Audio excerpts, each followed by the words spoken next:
Onoja. Former governor of Ogun State, Otumba Gbenga Daniel, represented the presidential candidate of the People's Democratic Party in the 2019 election, Alhaji Atiku Abubakar. Former governor of Abia State and publisher New Telegraph and Daily Sun newspapers, Dr. Oji Uzakalu, was ably represented by his daughter, Nea Uzakalu. Former governor of Ondo State, Chief Olabode George. Former Minister of Petroleum and Mineral Resources, Chief Don Obotetiabet. Media icons present included Senator Ben Maribros, the Chairman Emeritus of Dark Communications PLC, High Chief Dr. Raymond Aleo Dokpasi, the Chairman and CEO Biscon Communications, Prince Besiolatilo, actor Bolale Ninoluwu, actress Shafi Bello, among many other distinguished guests. In the welcome address of the Managing Director of the New Telegraph newspaper, Mr. Funke Egbemode, she expressed profound gratitude to everyone present, stressing that the turnout of bigwigs at the second edition of the awards night have made the program a spectacular one. Mrs. Funke Egbemode explained the idea behind the awards night, stressing that certain individuals in the country should be celebrated for their humanitarian services to society. She added that the night would motivate certain individuals to emulate the habit of adding value to the society. Since November 25, 2017, when we first gathered in this same hall to celebrate what is good in our national life, in the New Telegraph, we answered a resounding yes. There are things to celebrate. There are people worth celebrating. Yes, our nation seems to be careering from one bad situation to an even worse one. But if we focus solely on the negatives, we'll miss out on all the positives. And that will be tragic and depressing. While we acknowledge our failings and failures, it is important that we acknowledge the good things around us, the people who have made a difference in the past year. And that, distinguished ladies and gentlemen, is the reason and purpose of the New Telegraph Awards, to celebrate what is working, to celebrate those who are making a difference, to highlight our positives, to encourage those who, against the odds, are doing their best to keep our nation moving. As in the words of Winston Churchill, success is not final. Failure is not fatal. It is the courage to continue that counts. We believe that if we appreciate those who are faithful in little things, they will be encouraged to do more.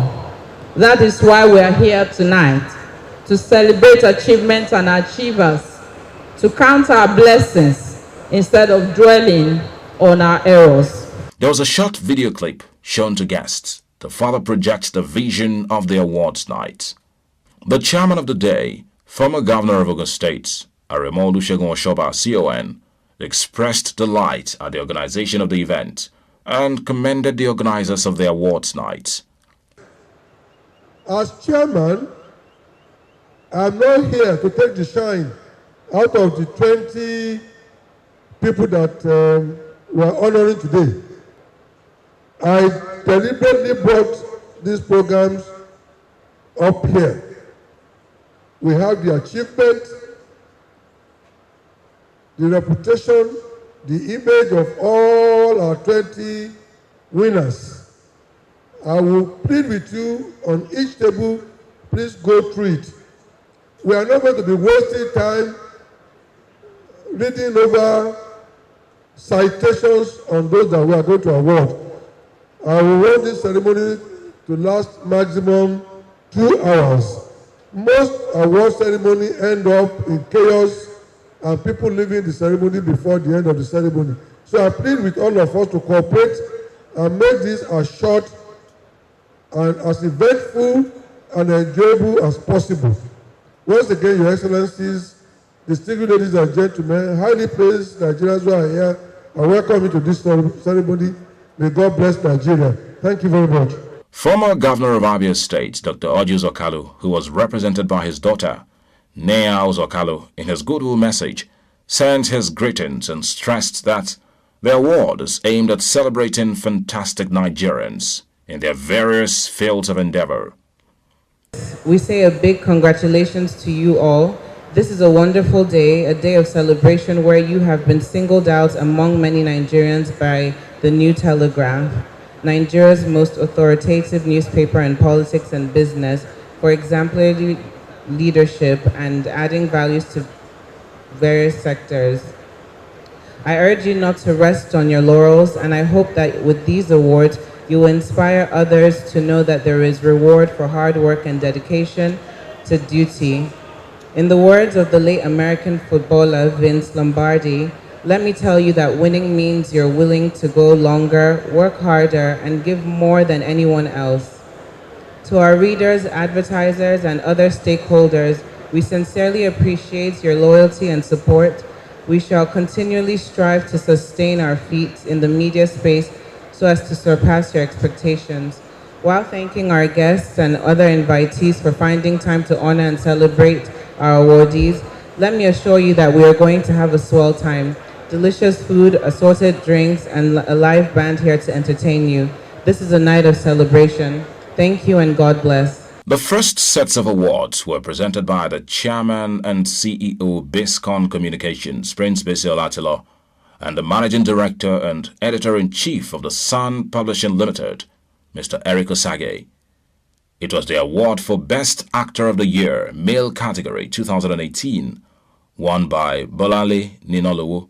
The award for Best Female Actor went to Shafi Bello. The award for SME Support Bank of the Year 2018 was won by Diamond Bank PLC. The award for Businessman of the Year went to the Chairman and CEO Dozie Group, Dr. Daniel Chukwudozie. The Outstanding Minister Award 2018 was carted away by the Minister of Transportation and former Governor of Rivers State, Mr. Chibike Rotimi Amechi. The second sets of awards were presented by Mr. Gbenga Adefayo and Chief Olabode George. Access Bank PLC carted away the Sustainability Award of the Year. The award for Bank of the Year went to United Bank of Africa, UBA. The award for the Hospitality Brand of the Year was picked up by Transcorp Hotels.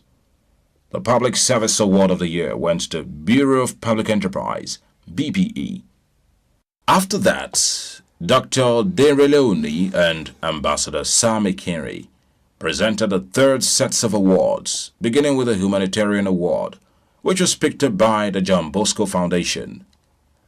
The award for Media Icon of the Year 2018 was won by the Chairman of the Punch newspapers, Chief Ajibola Ogunshola.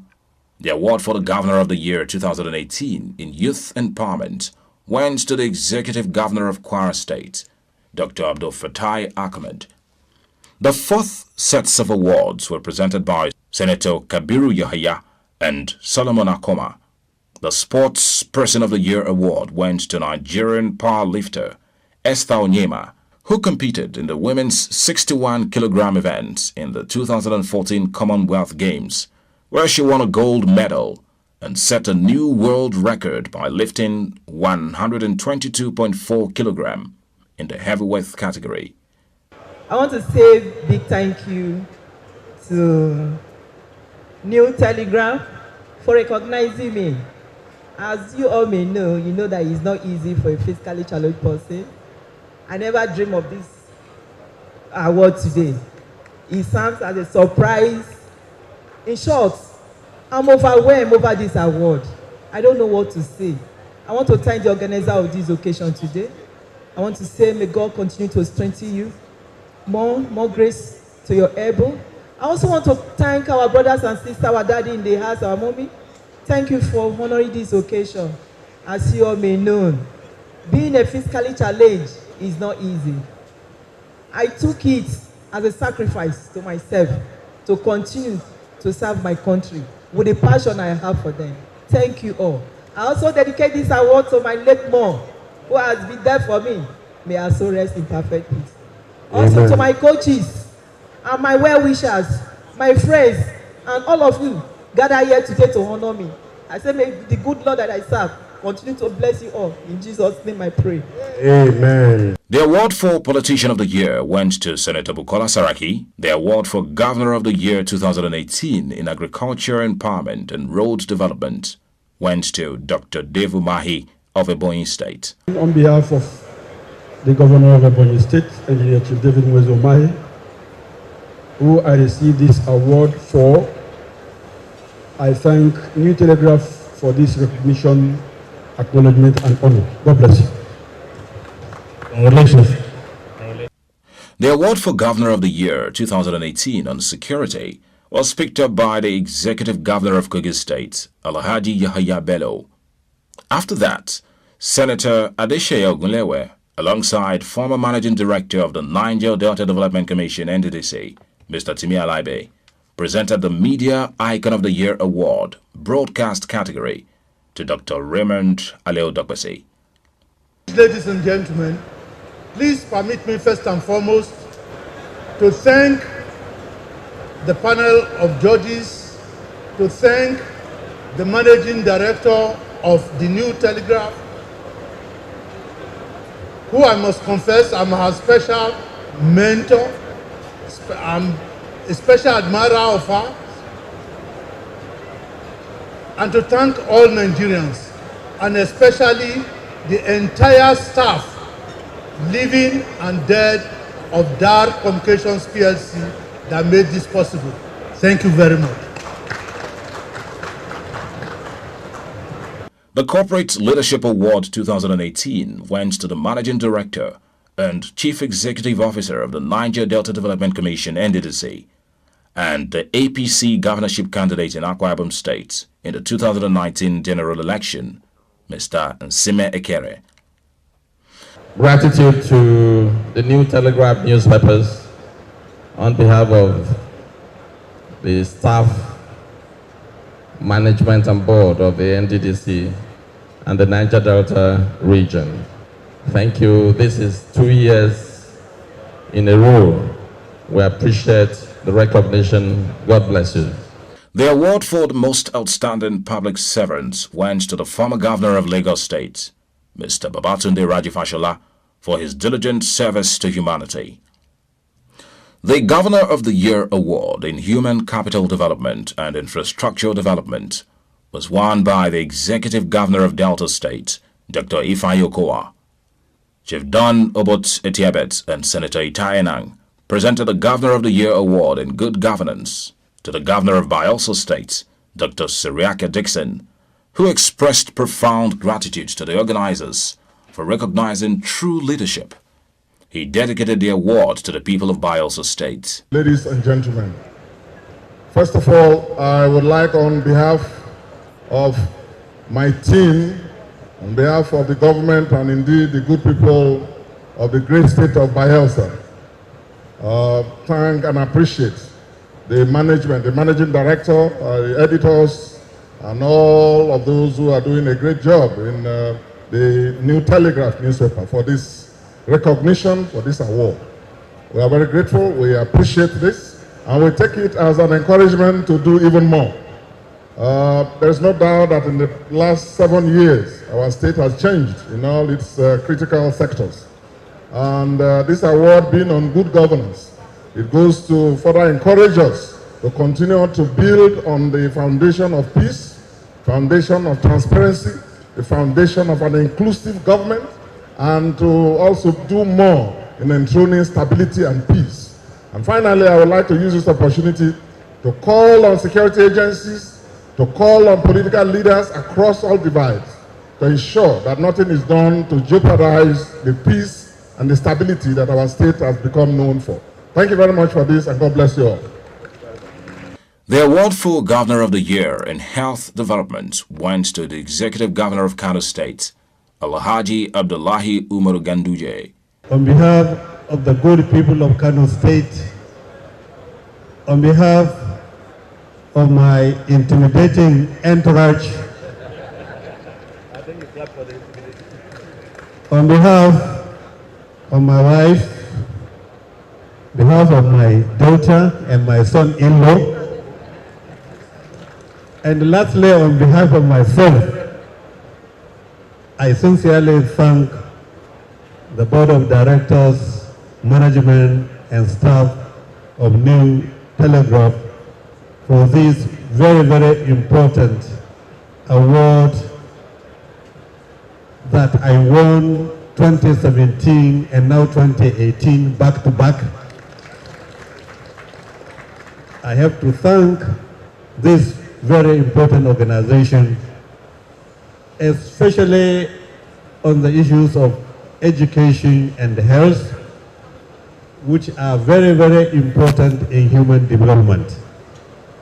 Kano State being the most populous state in the country, our intention is to make our population an asset, and therefore the issues of education and health are very important. We assure you we shall continue on this line until we conquer Nigeria in terms of human development, as China has conquered the world because of population and quality population. Our intention is to have a quality population in Nigeria so that our people can be educated and healthy and work all over the country. Thank you and God bless.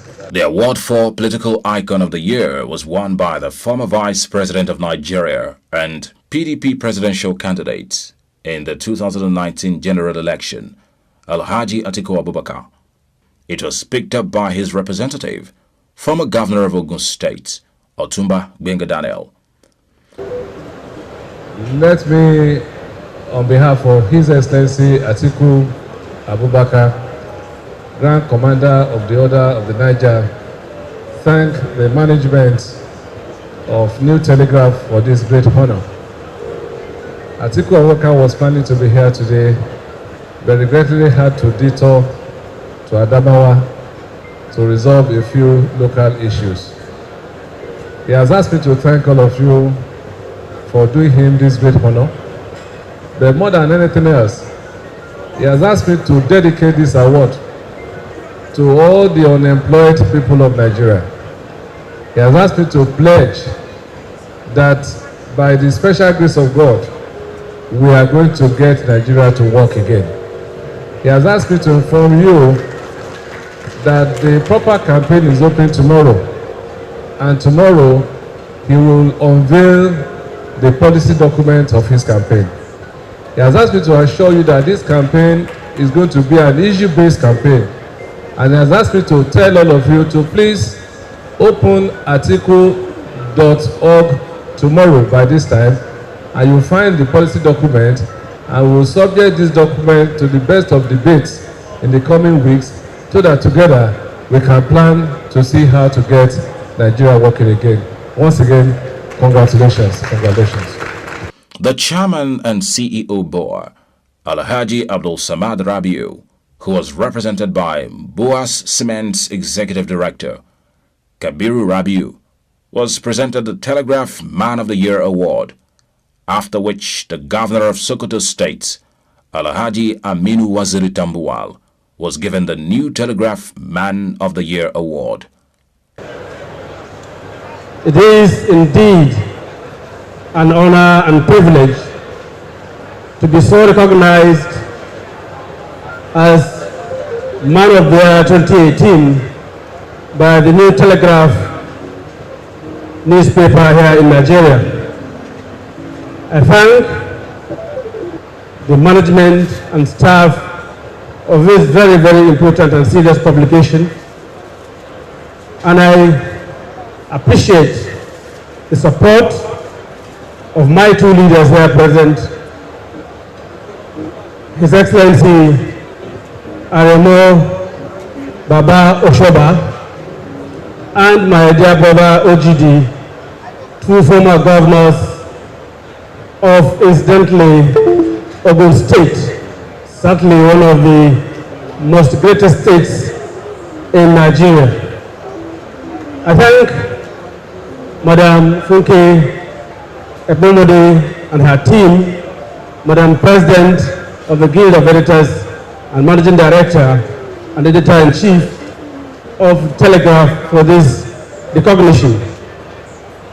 I dedicate, by the special grace of God, this award to the good people, heartwarming, very reliable people of Sokoto State for their support, not only in returning me as governor of Sokoto State in the elections of 2015, but for their unabiding support and loyalty to our administration. Whatever it is that has made the Telegraph to extend this recognition to me is a culmination and aggregation of the support and hard work of the people of Sokoto State, and in particular, those of us in government working both in the executive arm of government, the legislature and the judiciary to deliver good governance to the people of Sokoto State. On their behalf, once again, I thank you for this, and I assure you that this shall spur us to do even more in the service of our country, in the service of our dear state. The program came to an end as the Vintage Band took over for the supply of very good music. From Biscon Communications, it's congratulations to the New Telegraph newspaper for the successful hosting of the second edition of its awards night to reward excellence.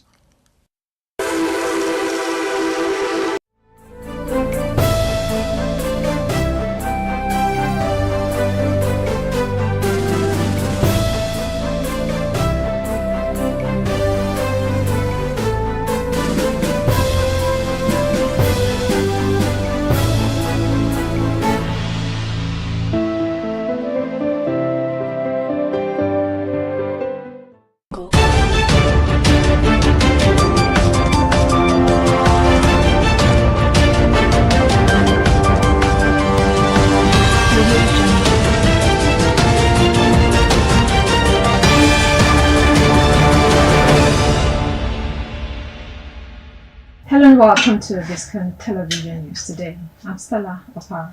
Coming up in the news, Tinubu broadcasts peace between Fubara and Wike. PDP BOT backs NWC members, insists on June 30 NEC meeting. Business news, Ogun commences operation of retail CNG refilling stations. On the foreign turn, 29 students writing exams die. 280 injured after explosion in Central African Republic. And in sports, Manchester United ready to accept a cut price deal for Andre Onana. Now the news in detail. President Bola Tinubu on Thursday hosted the Minister of the Federal Capital Territory, Nyesom Wike, and the suspended Governor of Rivers State, Siminalayi Fubara, to a peace talk. President's meeting with Wike and Fubara comes barely 3 months after he suspended the latter and declared a state of emergency in Rivers State. The president's declaration followed a growing political crisis in the state between supporters of both politicians. However, at a reconciliation meeting on Thursday night at the presidential villa in Aso Rock, the president brought together all the top political parties involved in or affected by the state crisis. Bayo Ononuga, an aide to the president, said in a video post on X that the meeting had the suspended Speaker of the Rivers State House of Assembly, Martins Ameoli, and all other lawmakers from the state in attendance. In another story, the crisis in the People's Democratic Party, PDP, deepened further yesterday as the party's Board of Trustees, BOT, backed 11 National Working Committee members, insisting that the National Executive Committee meeting be held on June 30th scheduled. This contradicts the stance of the party's acting national chairman, Omar Damagum, who had on Wednesday announced the postponement of the NEC meeting to a date yet to be determined. Damagum had also declared the reinstatement of the embattled National Secretary, Senator Samuel Anyang. The BOT, in a statement by its chairman and former Senate President Adolfo Zwabara, described Damagum's actions as a gross violation of party constitutional order, declaring them null and void. Now, the National Judicial Council (NJC) has again overruled the Imo State Governor Hope Uzodinma on appointing the Chief Judge for the state's judiciary, directing him to immediately inaugurate the most senior judge in the state into the office. The council insisted that the governor must act in line with the Constitution of the Federal Republic of Nigeria to resolve the judicial logjam he created on the appointment, rather than using his own whims and caprices, which are contrary to the laws of the country. NJC, in its latest action, sanctioned Justice T.N. Ezeuko for making himself available to Uzodinma to be unlawfully inaugurated as Imo Chief Judge, despite knowing he was fourth and not first in the hierarchy of judges of the Imo State Judiciary. We'll take a break now and bring you business news.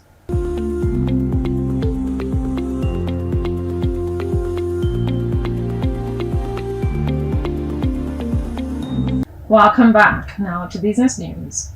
As part of efforts by the present administration to ensure affordable and safe transportation of goods and services, the Ogun State government has recorded a significant milestone in improving access to compressed natural gas (CNG) through the Presidential Initiative on Compressed Natural Gas, as the state intensifies its drive to make CNG widely available to the public. The Commissioner for Transportation, Engineer Olugbenga Dairo, disclosed this in his office at Okemosan, Abeokuta, noting that one of the key milestones of the initiative was the commencement of operations at the NNPC CNG station, located in Kuto, Abeokuta. He revealed that the station has now been approved for retail CNG refilling, a development that has brought considerable relief to commercial vehicle owners in the area. We'll take another break to bring you foreign news. Stay with us.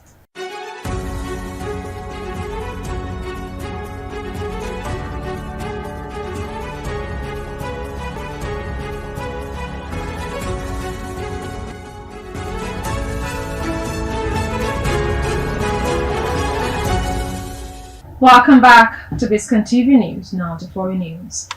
29 students who were writing their school exams in the Central African Republic (CAR) have been killed in a crash after a nearby explosion caused panic, the hospital director confirmed. The explosion on the second day of the high school finals on Wednesday occurred at an electricity transformer, said Abel Asaya from the Bangui Community Hospital. CAR president has declared a period of national mourning. He also ordered that the more than 280 people injured in the incident or the accident receive free hospital treatment. You're watching Biscon TV News. Up next is sports news.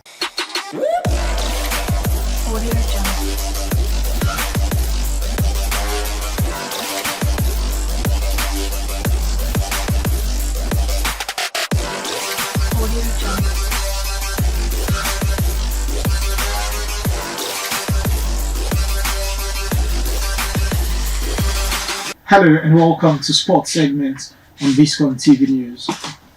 Manchester United are weighing up the possibility of parting ways with goalkeeper Andre Onana just a year after his high-profile arrival from Inter Milan. Following a missed debut season, the Cameroonian's future at Old Trafford is under serious review, with AS Monaco now reportedly in active discussions to secure his signature. Onana's £47 million transfer last summer was meant to solidify United's goalkeeping position, but a string of inconsistent performances has sparked internal debate. Club officials are now open to letting him go for less than his original transfer fee.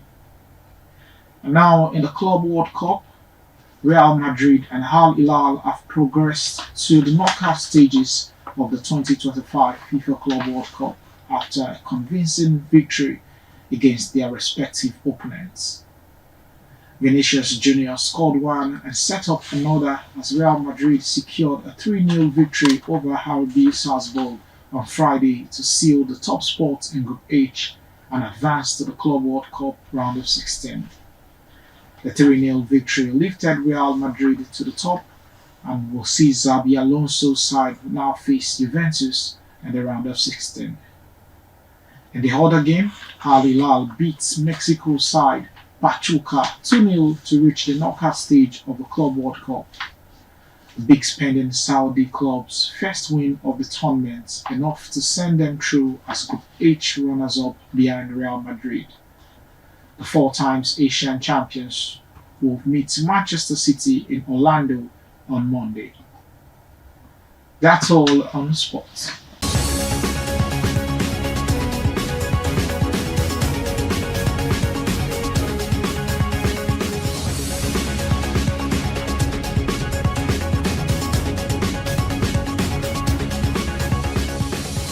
Welcome back now to entertainment news.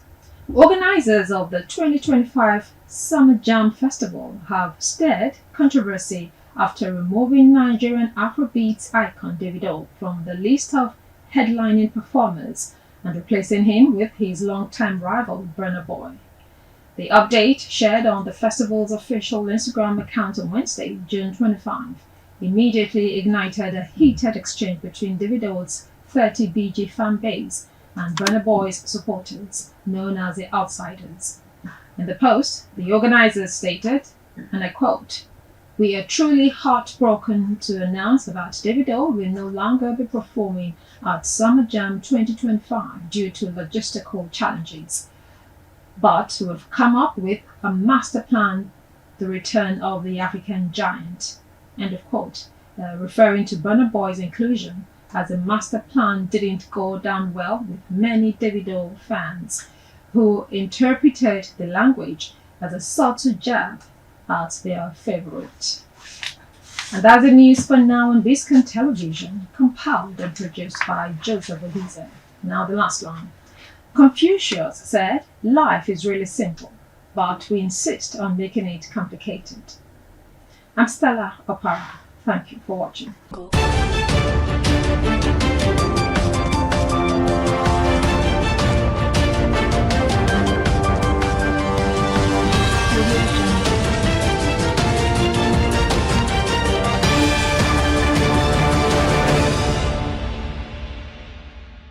Back on the beat. BOS International Magazine is back.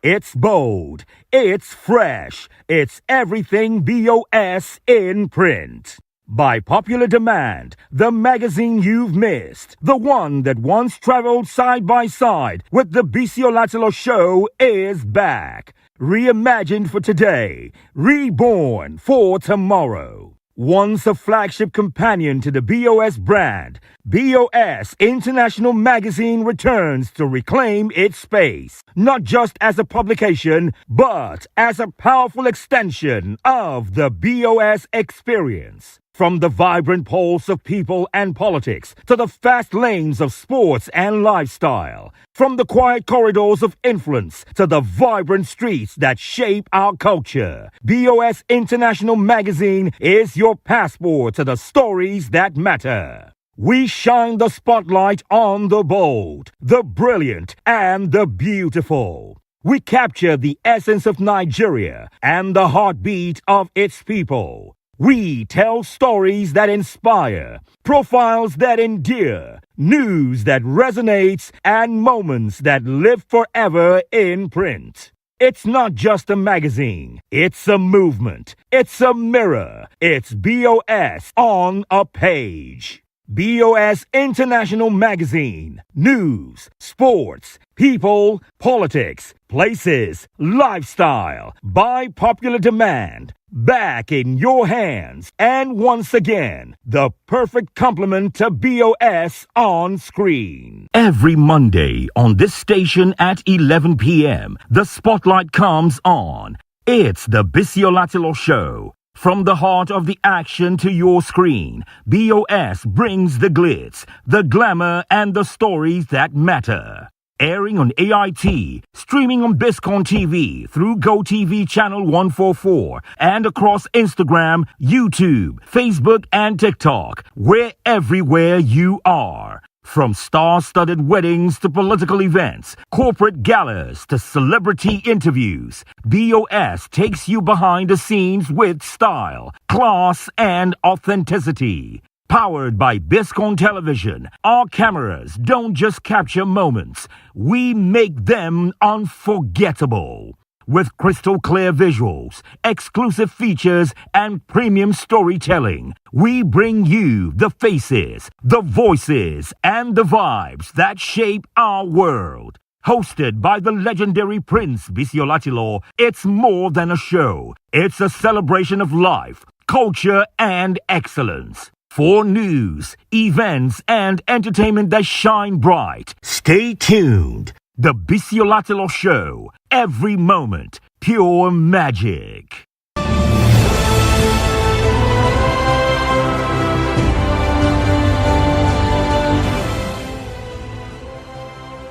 On Saturday, May 25th, 2024, the prestigious Champion Newspaper Annual Awards took place at Eco Hotel and Suites, Victoria Island, Lagos. The event gathered an impressive array of dignitaries from diverse fields.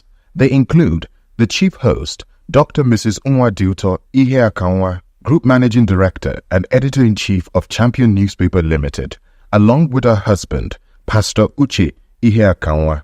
The chairman of the occasion was Brigadier General Mohammed Buba Marwa, retired, former military administrator of Lagos State, and current chairman CEO of the NDLEA. In attendance were His Excellency Chukwuma Soludo, the Executive Governor of Anambra State, represented by his deputy, Gilbert Onyekachukwu Ibezim, His Excellency Babagana Umara Zulum, Governor of Borno State, represented by his deputy, Umar Usman Kadafor, His Excellency Umar Basi Ena, Executive Governor of Akwa Ibom State, represented by Honorable Ini M.M. Obong, Commissioner for Information, Mr. Donald Duke, former Governor of Cross River State, Honorable Dr. Apike Dabiri Erewa, Chairman and CEO of the Nigeria Diaspora Commission, Senator Usita Izunaso, among many others. The event commenced with a national anthem and an opening prayer led by Pastor Uche Ihe-Akanwa. In her welcome address, Dr. Mrs. Nwaduto Ihe-Akanwa, GMD Editor-in-Chief of Champion Newspaper, extended a warm welcome to all esteemed guests. She provided a brief historical overview and the significance of the Champion Newspaper Annual Awards, as well as an outline of the day's agenda. I'm very humbled in welcoming you, our esteemed guests, to yet again another outlandishly positive and stylishly crafted event, structured to serve as a tonic to the efforts, dedication, and tenacity of purpose of persons, institutions, and organizations who have over the years constantly made sacrifices in advancing the fortunes of Nigerian nation and her people. Our gathering here this evening is nothing short of celebration of excellence. All the award winners have distinguished themselves in different areas of life. And it's noteworthy that that's the reason why we are having this event, to encourage those who probably have lost hope in Nigeria and who feel that Japa mentality is the best. No. I personally feel, it's my personal opinion, that God made us Nigerians for a reason, and everything we need is here. But it's just for us to look in and harness opportunities in it. Brigadier General Mohammed Buba Marwa, retired, in his opening remarks, expressed his delight in attending the ceremony, describing it as one of Nigeria's premier award events. He commended Champion Newspaper for consistently honoring deserving individuals and highlighted the rigorous selection process for awardees. The Champion newspapers we know very well. It's an excellent house, very credible, extremely readable, and has been in existence for over 3 decades.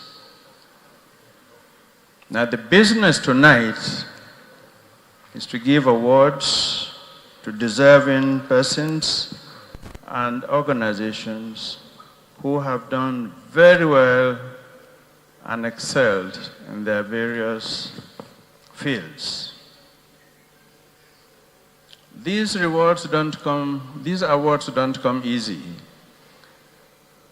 The process is very, very meticulous and scrupulous. And I know that all the awardees deserved those awards fair and square.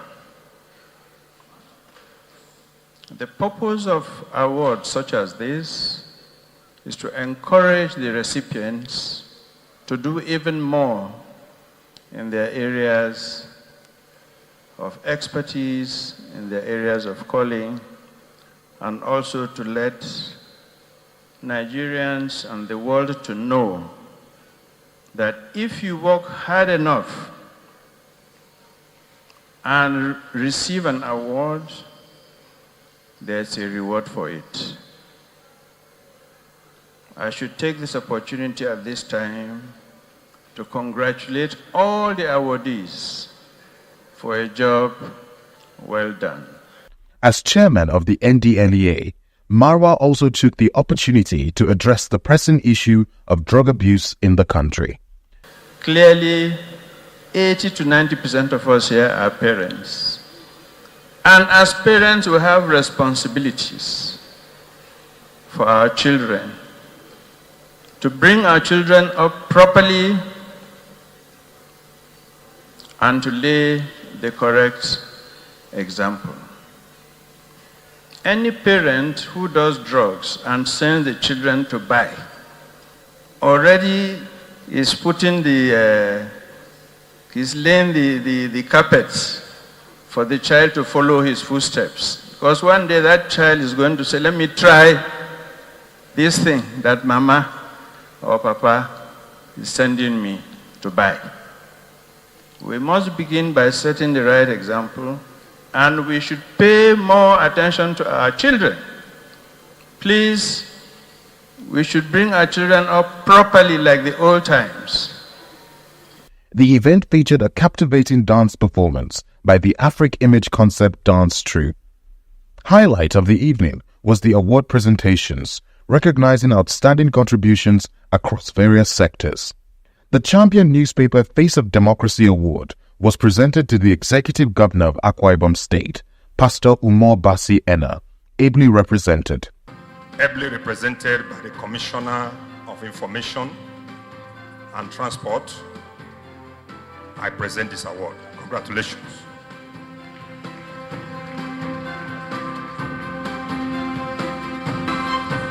Thank you very much. I bring you greetings from Akwa Ibom State, and on behalf of His Excellency, the Governor of Akwa Ibom State, Pastor Umar Basi Ena, we want to thank you for this award, and we hope that this event, at the end of the day, all beneficiaries in this event, they're happy that we're here to be recognized. Once again, on behalf of His Excellency, the Governor of Akwa Ibom State, I thank you. Thank you very much.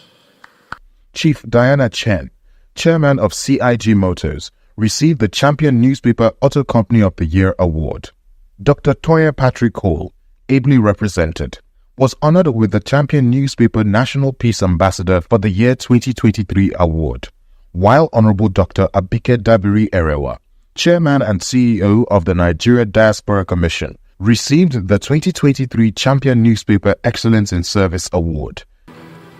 On behalf of the board, management, and staff of the Champion newspapers, I would like to present this award as 2023 Champion Newspapers Excellence in Service award. Well done.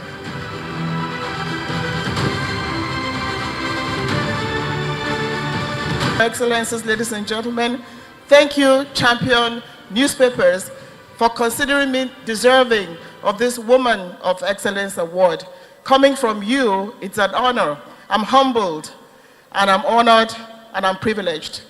Only shows that you have to work harder and harder and harder. The Champion Newspaper Heart of Gold Award was bestowed upon Mr. Blessing Agofure and Mr. Eddie Efekoha, Chairman and CEO of Consolidated Hallmark PLC, was named Champion Newspaper Insurance CEO of the Year. Rear Admiral Dr. Kashim Musa Bushi was recognized as the most outstanding public servant for the year 2023. Engineer Dr. Lars Richer, MD of Julius Berger Nigeria Limited, received the Excellence in Corporate CSR Award. Mr. Rashid Bolarinwa, Head of Corporate Communication at Polaris Bank, was awarded the Media Manager of the Year Award. Lady Ada Chukwudozie, Chairman of the Manufacturers Association of Nigeria, Southeast Zone, received the Champion Most Outstanding Icon of the Year Award.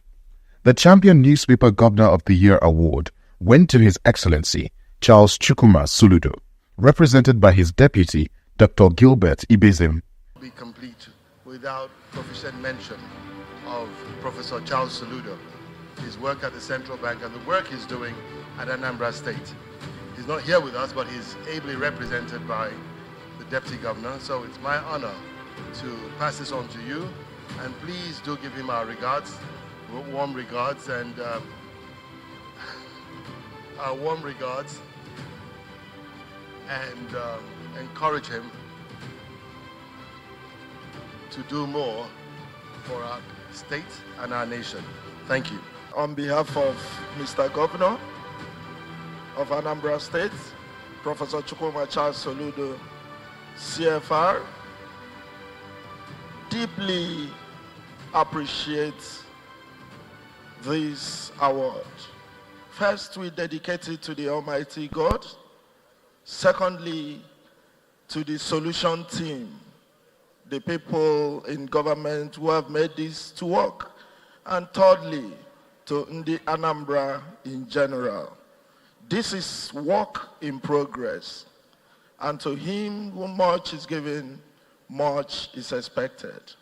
Senator Osita Izunaso was honored as the Champion Newspaper Senator of the Year, while Captain Chris Ona Najomo, Acting Director General of the Civil Aviation Authority, received the Champion Newspaper Aviation Pillar of the Year Award. I was waiting for this several years because I'm sure Your Excellency, the chairman who I flew for so many years ago, knows that out of my citation, while I was flying for him, I won the Best Pilot of the Year award. At the same time, the airline was the Best Airline of the Year award at that time.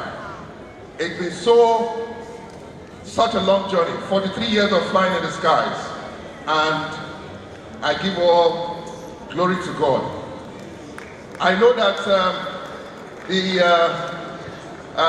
Managing Director of Champion has followed me all the way from my Okada days, Oriental days, and now. It's not easy. It's all by the grace of God for you to fly for 43 years, non-stop, with no blemish. I give God all the glory. Most of my fans here, I know you all call me what? The Nigerian Ports Authority, NPA, was named Champion Newspaper Most Outstanding Government Agency of the Year. Mr. Oliver Alawuba, Group Managing Director of United Bank of Africa, UBA, was honored with the Champion Newspaper Man of the Year Award.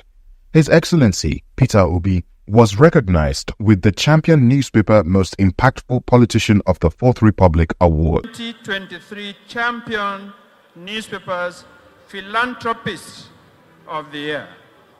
Congratulations.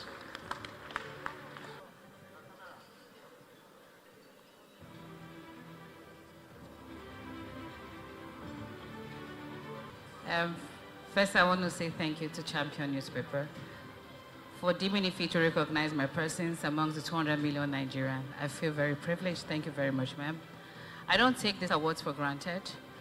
It's a sign of accomplishment for me and doing the right thing. And I stand here to dedicate it to every giving heart.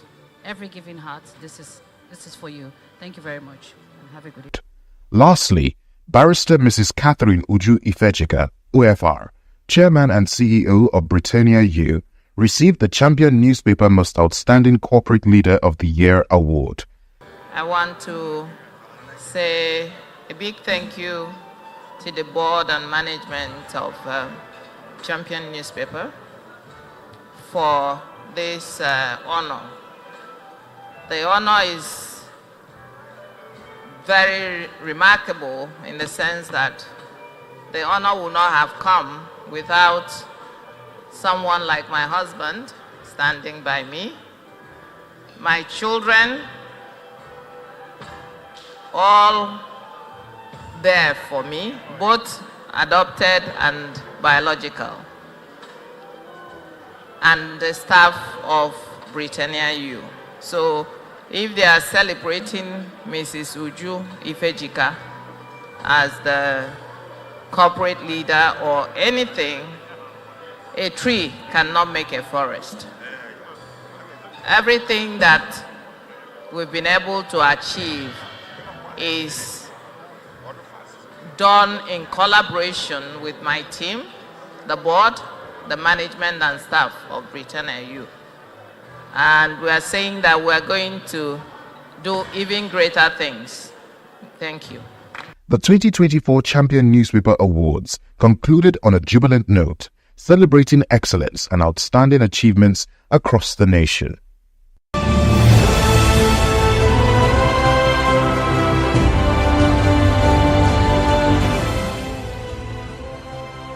Back on the beat. BOS International Magazine is back. It's bold, it's fresh, it's everything BOS in print.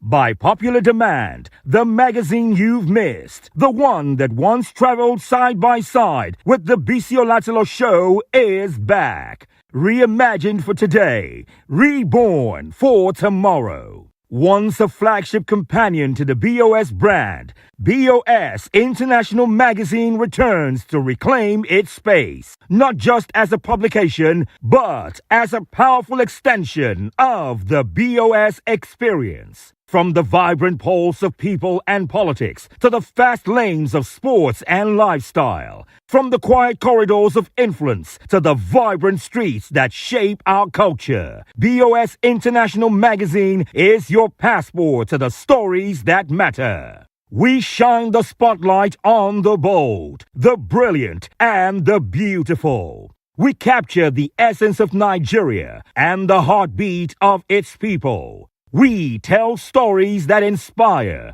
profiles that endear, news that resonates, and moments that live forever in print. It's not just a magazine, it's a movement, it's a mirror, it's BOS on a page. BOS International Magazine. News, sports, people, politics, places, lifestyle. By popular demand. Back in your hands. And once again, the perfect complement to BOS on screen. Every Monday on this station at 11 p.m., the spotlight comes on. It's the Biscon show. From the heart of the action to your screen, BOS brings the glitz, the glamour, and the stories that matter.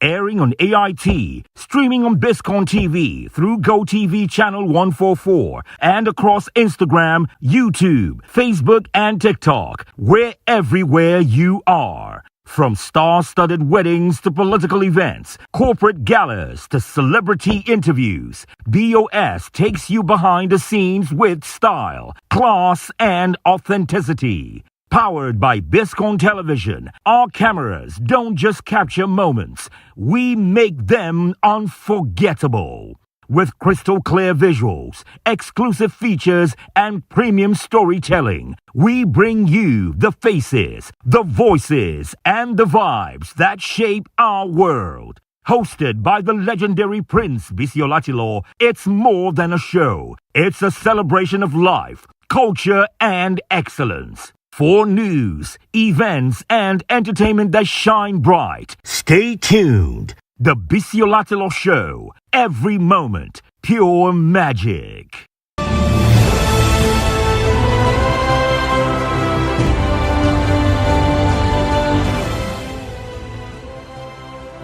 The 20th edition of the prestigious Silverbird Man of the Year Awards took center stage on Sunday, March 16, 2025, at the Convention Center, Echo Hotels and Suites, Victoria Island, Lagos.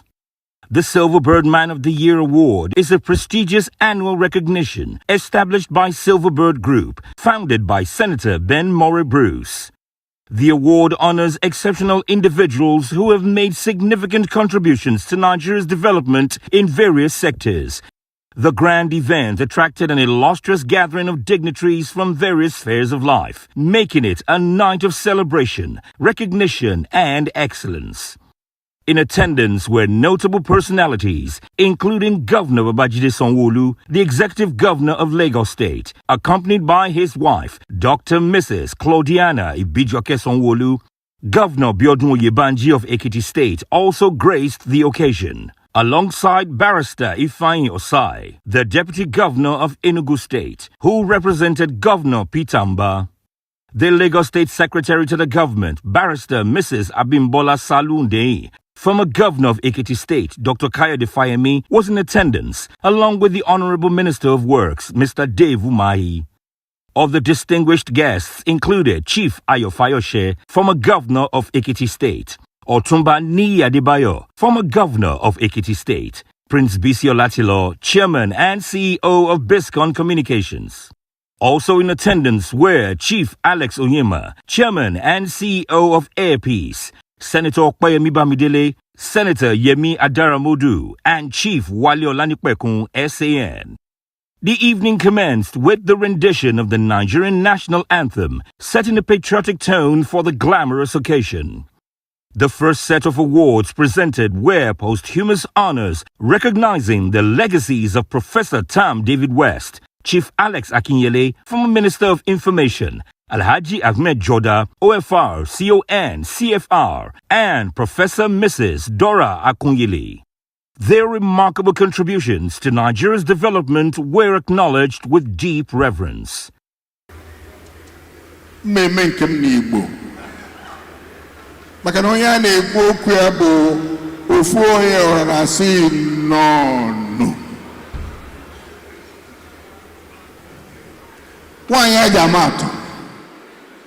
Ndị Igbo nọ n'etiti biko ka ọnụ aka n'biko. Let me say why I'm doing this. May God bless her soul. She's my very good friend. She will never believe that I'm not Igbo. Na phone, on Igbo ka na-agba. We'll be speaking in Igbo. So, are you sure that you're a Yoruba man? I said, no, I picked Igbo in the north, by the way.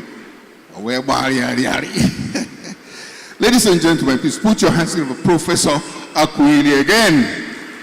I'd like to say a big congratulations to the family of Professor Dora Akunyele.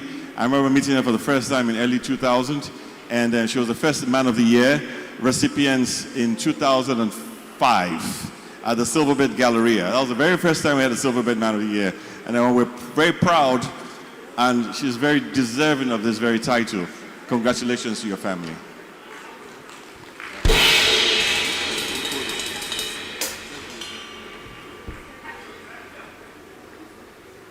As part of the evening's entertainment, a raffle draw took place at intervals, adding an element of excitement as lucky guests walked away with cash prizes. The highly anticipated Silverbird Trailblazer Awards for 2024 were presented to renowned Nollywood actors Chidi Mokeme and Mrs. Toyin Abraham Ajayemi. Tonight is more than just an award. It is a reminder that hard work, perseverance, and passion never go unnoticed. I stand here not just as an individual, but as a testimony to every dreamer who dares to push boundaries and break barriers. The journey hasn't always been easy, but every challenge has shaped me, every setback has strengthened me, every victory has forged my purpose. This award is for every young girl who dares to dream, every filmmaker who refuses to give up, and every believer in the power of storytelling.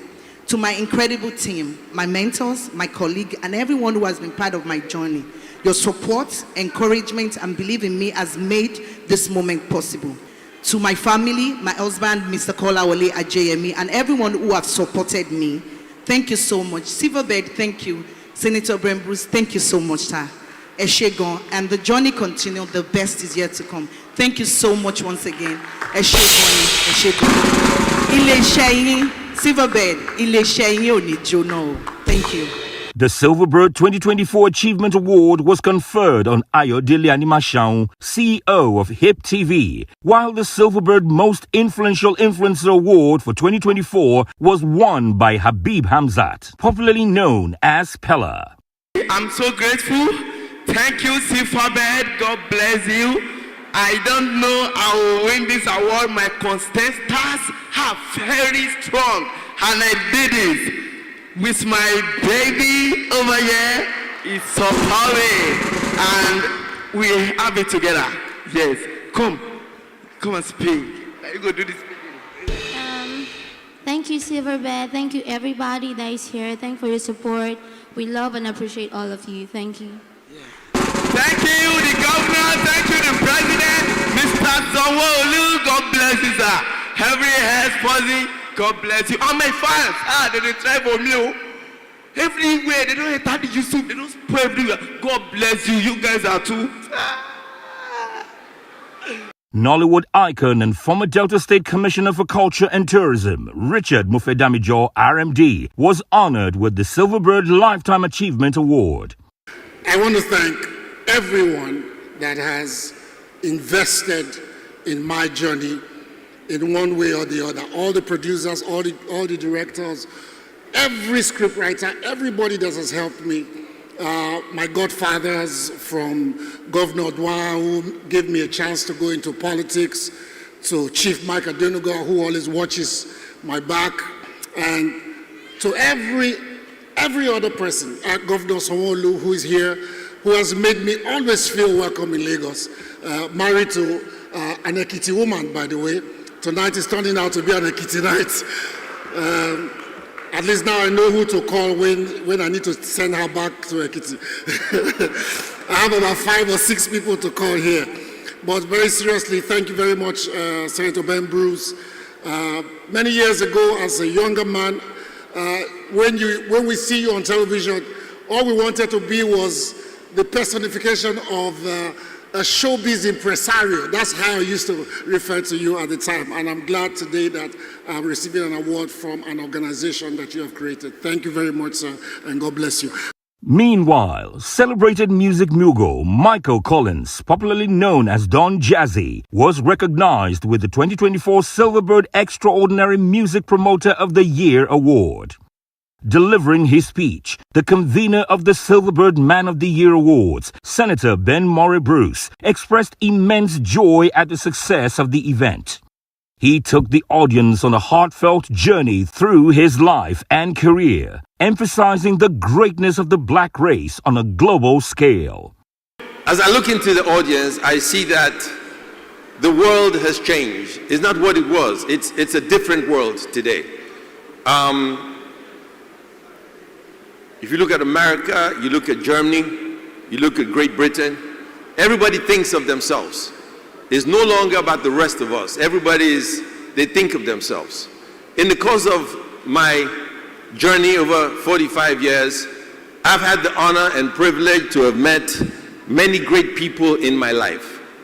They've shaped the way I think, the way I function, and how I see life. Everybody here has a story. If you ask Governor Sanwo-Olu about his background, he traveled around the country. That shaped his life. If you ask the Ekiti State Governor, he'll tell you he went to different universities, worked with several governors, and one day he decided, I can do this too. If you ask the Minister of Works, he can tell you his journey. His journey is unique to him.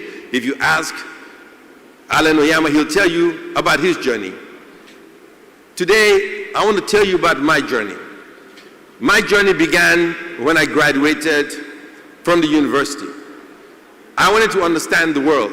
In 1979, we were run by the military for such a long time. We had a 4-year break when Shagari was president. So entertainment did not really exist. It was tough. So the friends I made outside Nigeria. I made them outside Nigeria because I had no choice. Everybody in life wakes up and they want a hero. Now, who could be my hero? Adding to the night's inspiration, Miss Universe Nigeria, Chidinma Adesina, took the stage to share her experiences in South Africa and her journey to success. She expressed gratitude to Silverbird and everyone who contributed to her achievements. When I came to Nigeria, I was accepted and loved by Nigerians. I cried at the airports because I have never lived in Nigeria, but I've only been here to visit. But the moment I arrived, I always felt like I was at home. I felt respected, loved, supported by Nigerians. As I'm standing here, I don't only want to say thank you to Silverbird, but to each and every one of you seated here before me, because I know each and every one of you played a part in my success journey, and I didn't do it alone.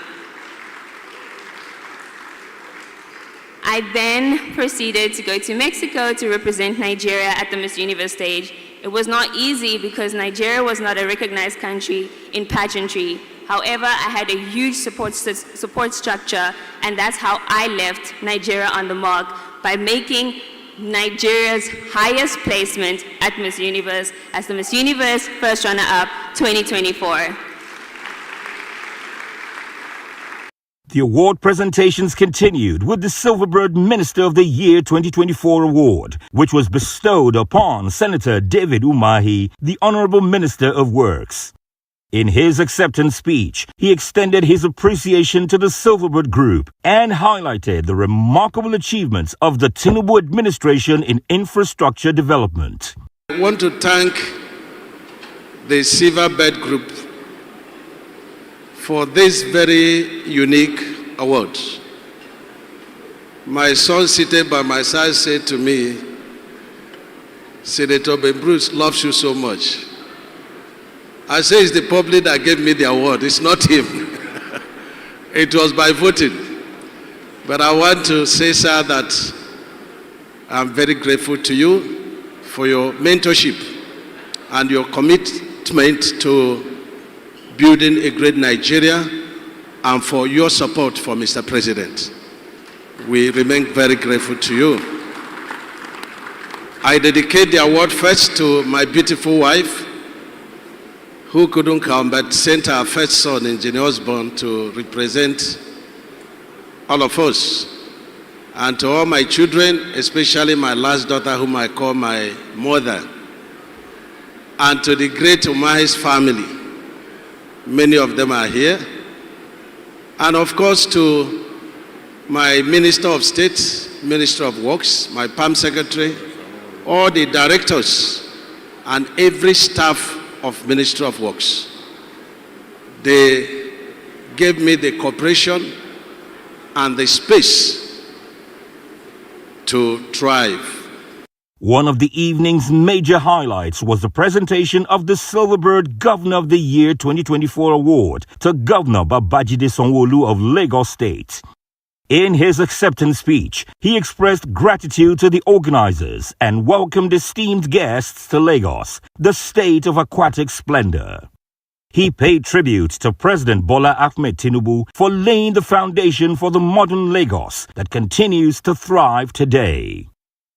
Let me welcome all of you once again to the state of aquatic splendor, to the commercial economic nerve center of our country, to the state that recently, just a couple of days ago, based on the new rebased GDP numbers, shows that your Lagos, our Lagos, continues to be a pride of place, continue to grow in leaps and bounds, and continue to reflect and deepen the social economic relevance of our country in the Committee of Nations.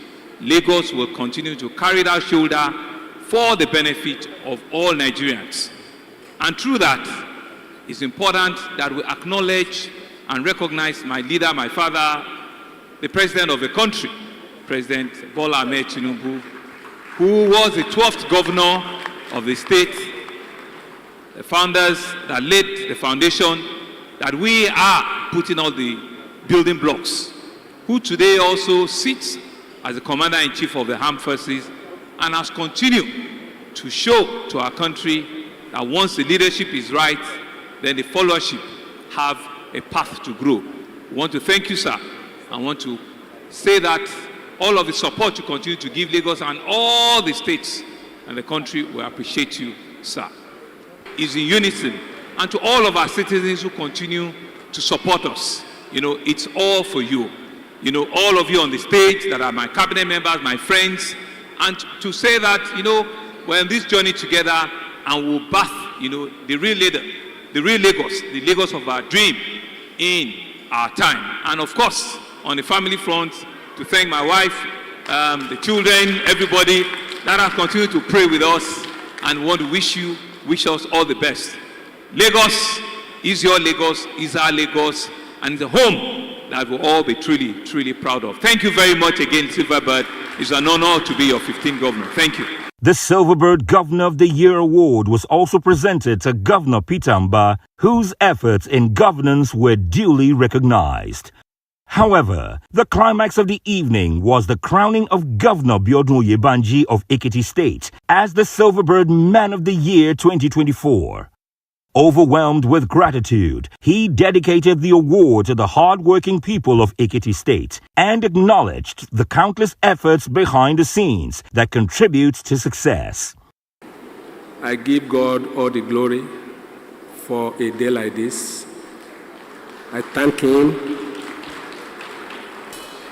for counting us worthy of this honor.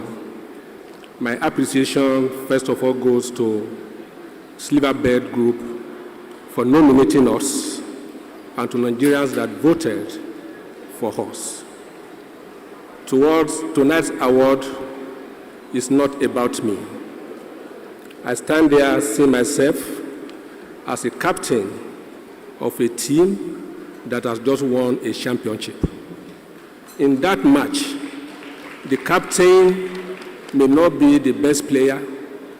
He may have even missed a spot kick. But when the team wins, he steps forward to receive the trophy on behalf of the team. The award that I received on behalf of the team is dedicated to God Almighty and to also the President of the Federal Republic of Nigeria, Asiwaju Bola Ahmed Tinubu, who reformed policies, free resources to the subnationals to implement their programs. We are extremely grateful, and I promise that we will work very hard to ensure that we sustain the competence that you repose in us. Thank you very much. May God bless you. We are extremely grateful. Thank you. The 20th edition of the Silverbird Man of the Year Awards was undoubtedly a night to remember, celebrating excellence, leadership, and the relentless spirit of those making a difference in Nigeria and beyond.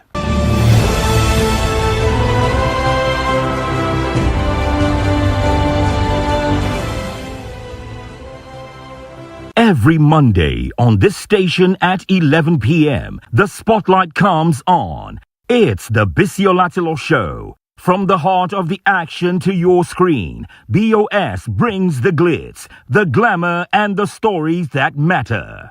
Airing on AIT, streaming on Biscon TV through GoTV Channel 144, and across Instagram, YouTube, Facebook, and TikTok. We're everywhere you are. From star-studded weddings to political events, corporate galas to celebrity interviews, BOS takes you behind the scenes with style, class, and authenticity. Powered by Biscon Television, our cameras don't just capture moments, we make them unforgettable. with crystal clear visuals, exclusive features, and premium storytelling. We bring you the faces, the voices, and the vibes that shape our world. Hosted by the legendary Prince Biscon, it's more than a show. It's a celebration of life, culture, and excellence. For news, events, and entertainment that shine bright, stay tuned. The Biscon Show. Every moment, pure magic. Back on the beat. BOS International Magazine is back. It's bold, it's fresh, it's everything BOS in print. By popular demand, the magazine you've missed, the one that once traveled side by side with the Biscon Show, is back. Reimagined for today, reborn for tomorrow. Once a flagship companion to the BOS brand, BOS International Magazine returns to reclaim its space, not just as a publication, but as a powerful extension of the BOS experience. From the vibrant pulse of people and politics to the fast lanes of sports and lifestyle. From the quiet corridors of influence to the vibrant streets that shape our culture. BOS International Magazine is your passport to the stories that matter. We shine the spotlight on the bold, the brilliant, and the beautiful. We capture the essence of Nigeria and the heartbeat of its people. We tell stories that inspire, profiles that endear, news that resonates, and moments that live forever in print. It's not just a magazine, it's a movement, it's a mirror, it's BOS on a page. BOS International Magazine. News, sports, people, politics, places, lifestyle. By popular demand. Back in your hands. And once again, the perfect complement to BOS on screen. Every Monday on this station at 11 p.m., the spotlight comes on. It's the Biscon Show. From the heart of the action to your screen, BOS brings the glitz, the glamour, and the stories that matter.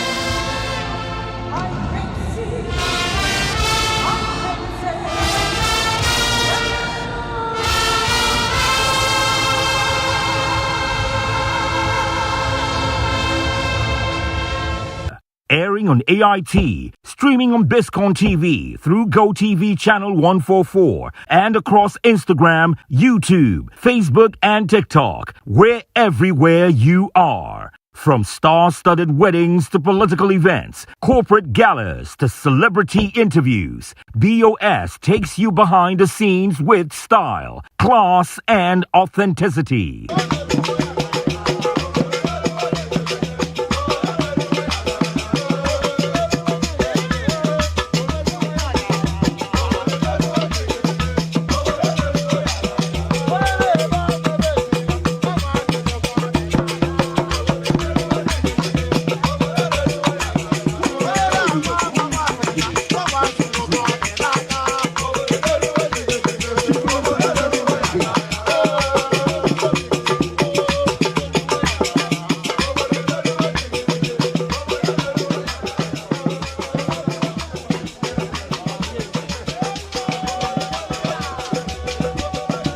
Powered by Biscon Television, our cameras don't just capture moments, we make them unforgettable.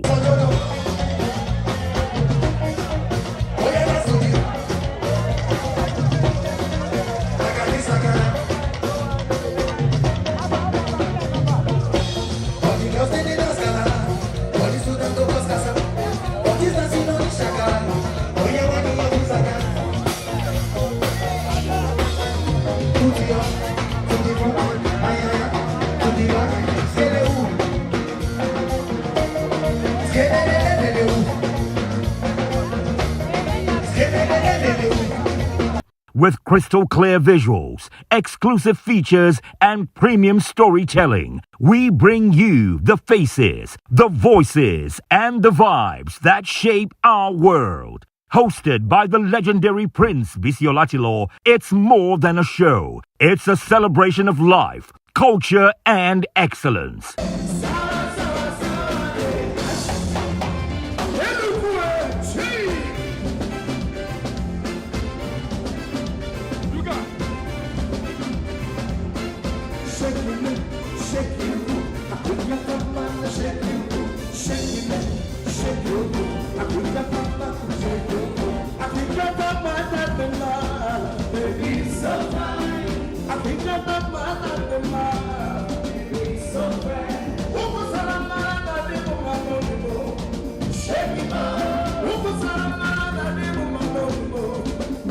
For news, events, and entertainment that shine bright, stay tuned. The Biscon Show. Every moment, pure magic.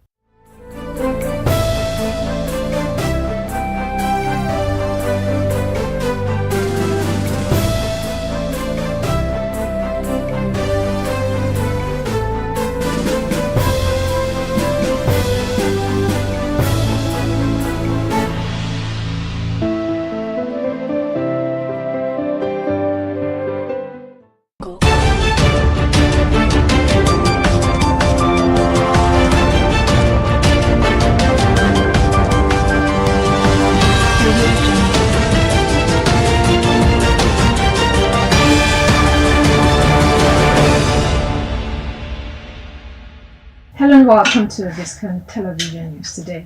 I'm Stella Opara. Coming up in the news, Tinubu broadcasts peace between Fubara and Wike. PDP BOT backs NWC members, insists on June 30 NEC meeting.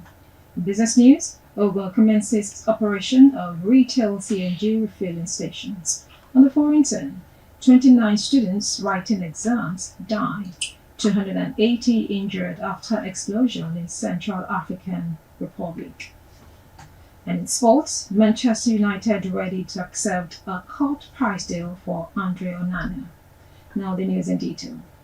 President Bola Tinubu on Thursday hosted the Minister of the Federal Capital Territory, Nyesom Wike, and the suspended Governor of Rivers State, Siminalayi Fubara, to a peace talk.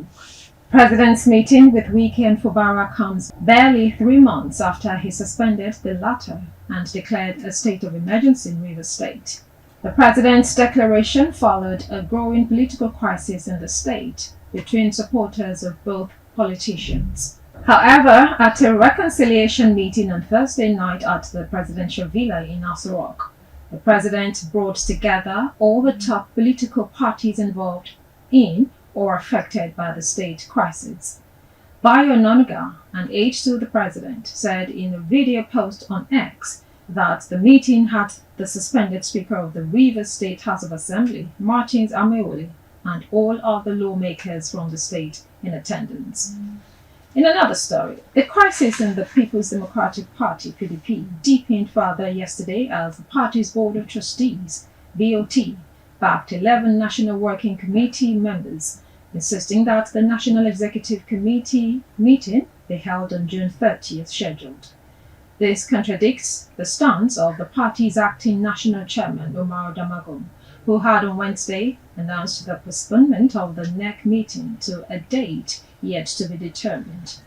Damagum had also declared the reinstatement of the embattled National Secretary, Senator Samuel Anyang. The BOT, in a statement by its chairman and former Senate President Adolfo Zwabara, described Damagum's actions as a gross violation of party constitutional order, declaring them null and void. Now, the National Judicial Council, NJC, has again overruled the Imo State Governor Hope Uzodinma on appointing the Chief Judge for the state's judiciary, directing him to immediately inaugurate the most senior judge in the state into the office. The council insisted that the governor must act in line with the Constitution of the Federal Republic of Nigeria to resolve the judicial logjam he created on the appointment, rather than using his own whims and caprices, which are contrary to the laws of the country. NJC, in its latest action, sanctioned Justice T.N. Ezeuko for making himself available to Uzodinma to be unlawfully inaugurated as Imo Chief Judge, despite knowing he was fourth and not first in the hierarchy of judges of the Imo State Judiciary. We'll take a break now and bring you business news.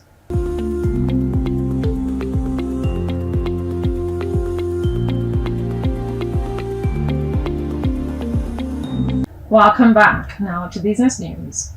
As part of efforts by the present administration to ensure affordable and safe transportation of goods and services, the Ogun State government has recorded a significant milestone in improving access to compressed natural gas (CNG) through the Presidential Initiative on Compressed Natural Gas, as the state intensifies its drive to make CNG widely available to the public. The Commissioner for Transportation, Engineer Olugbenga Dairo, disclosed this in his office at Bokemosan, Abeokuta, noting that one of the key milestones of the initiative was the commencement of operations at the NNPC CNG station, located in Kuto, Abeokuta. He revealed that the station has now been approved for retail CNG refueling, a development that has brought considerable relief to commercial vehicle owners in the area. We'll take another break to bring you foreign news. Stay with us.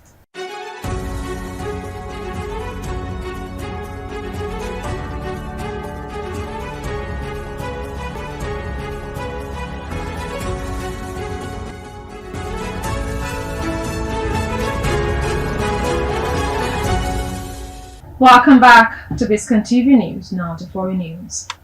29 students who were writing their school exams in the Central African Republic, CAR, have been killed in a crash after a nearby explosion caused panic, the hospital director confirmed. The explosion on the second day of the high school finals on Wednesday occurred at an electricity transformer, said Abel Asaya from the Bangui Community Hospital. CAR president has declared a period of national mourning. He also ordered that the more than 280 people injured in the incident or the accident receive free hospital treatment. You're watching Biscon TV News. Up next is sports news.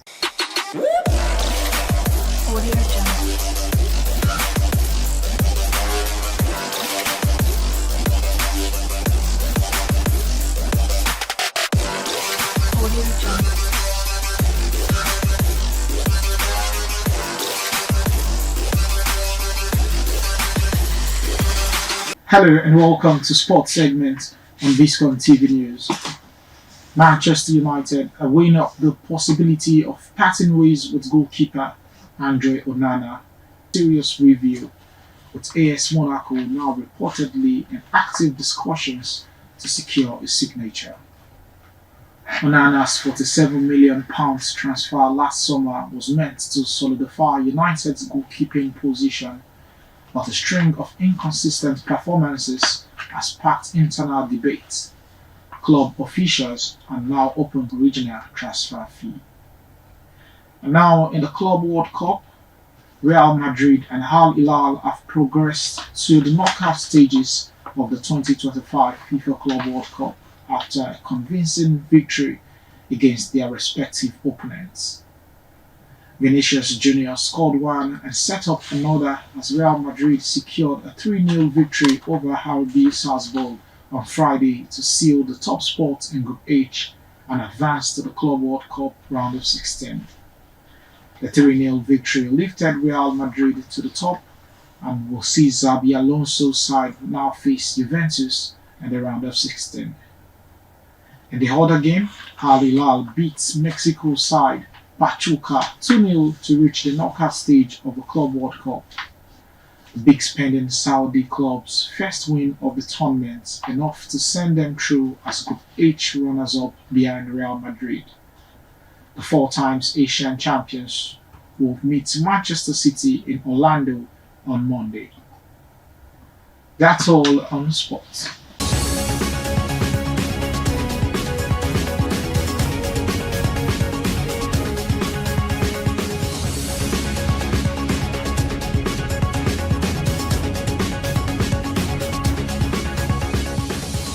Welcome back now to entertainment news. Organizers of the 2025 Summer Jam Festival have stirred controversy after removing Nigerian Afrobeats icon Davido from the list of headlining performers and replacing him with his longtime rival Burna Boy.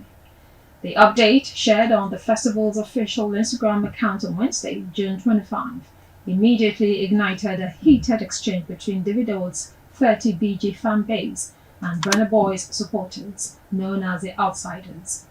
In the post, the organizers stated, and I quote, "We are truly heartbroken to announce that Davido will no longer be performing at Summer Jam 2025 due to logistical challenges.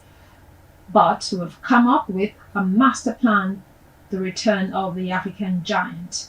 End of quote, referring to Burna Boy's inclusion, as the master plan didn't go down well with many Davido fans who interpreted the language as a subtle jab at their favorite. And that's the news for now on Biscon Television, compiled and produced by Joseph Obize. Now the last line. Confucius said, "Life is really simple, but we insist on making it complicated." I'm Stella Opara. Thank you for watching.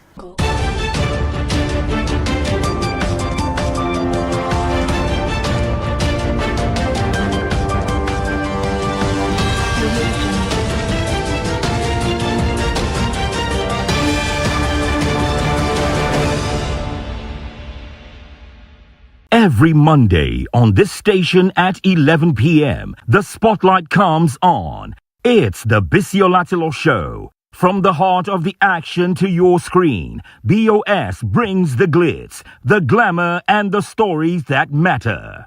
Airing on AIT, streaming on Biscon TV through GoTV channel 144, and across Instagram, YouTube, Facebook, and TikTok. We're everywhere you are. From star-studded weddings to political events, corporate galas to celebrity interviews, BOS takes you behind the scenes with style, class, and authenticity. Powered by Biscon Television, our cameras don't just capture moments, we make them unforgettable.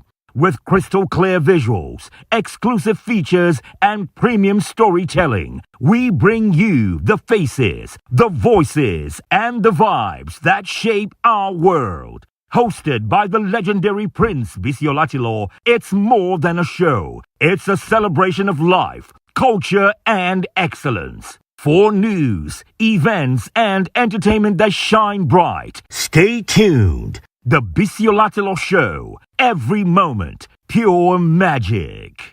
Back on the beat. BOS International Magazine is back.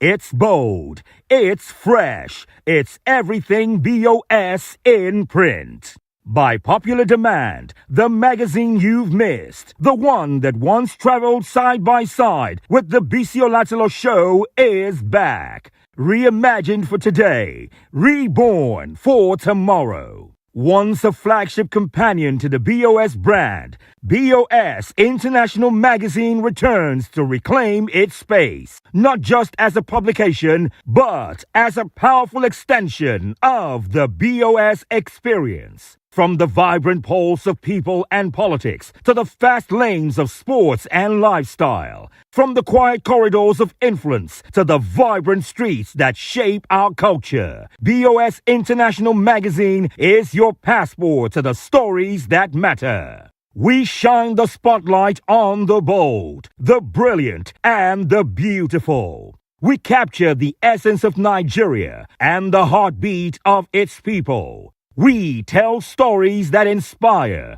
profiles that endear, news that resonates, and moments that live forever in print. It's not just a magazine, it's a movement, it's a mirror, it's BOS on a page. BOS International Magazine. News, sports, people, politics, places, lifestyle. By popular demand. Back in your hands. And once again, the perfect complement to BOS on screen.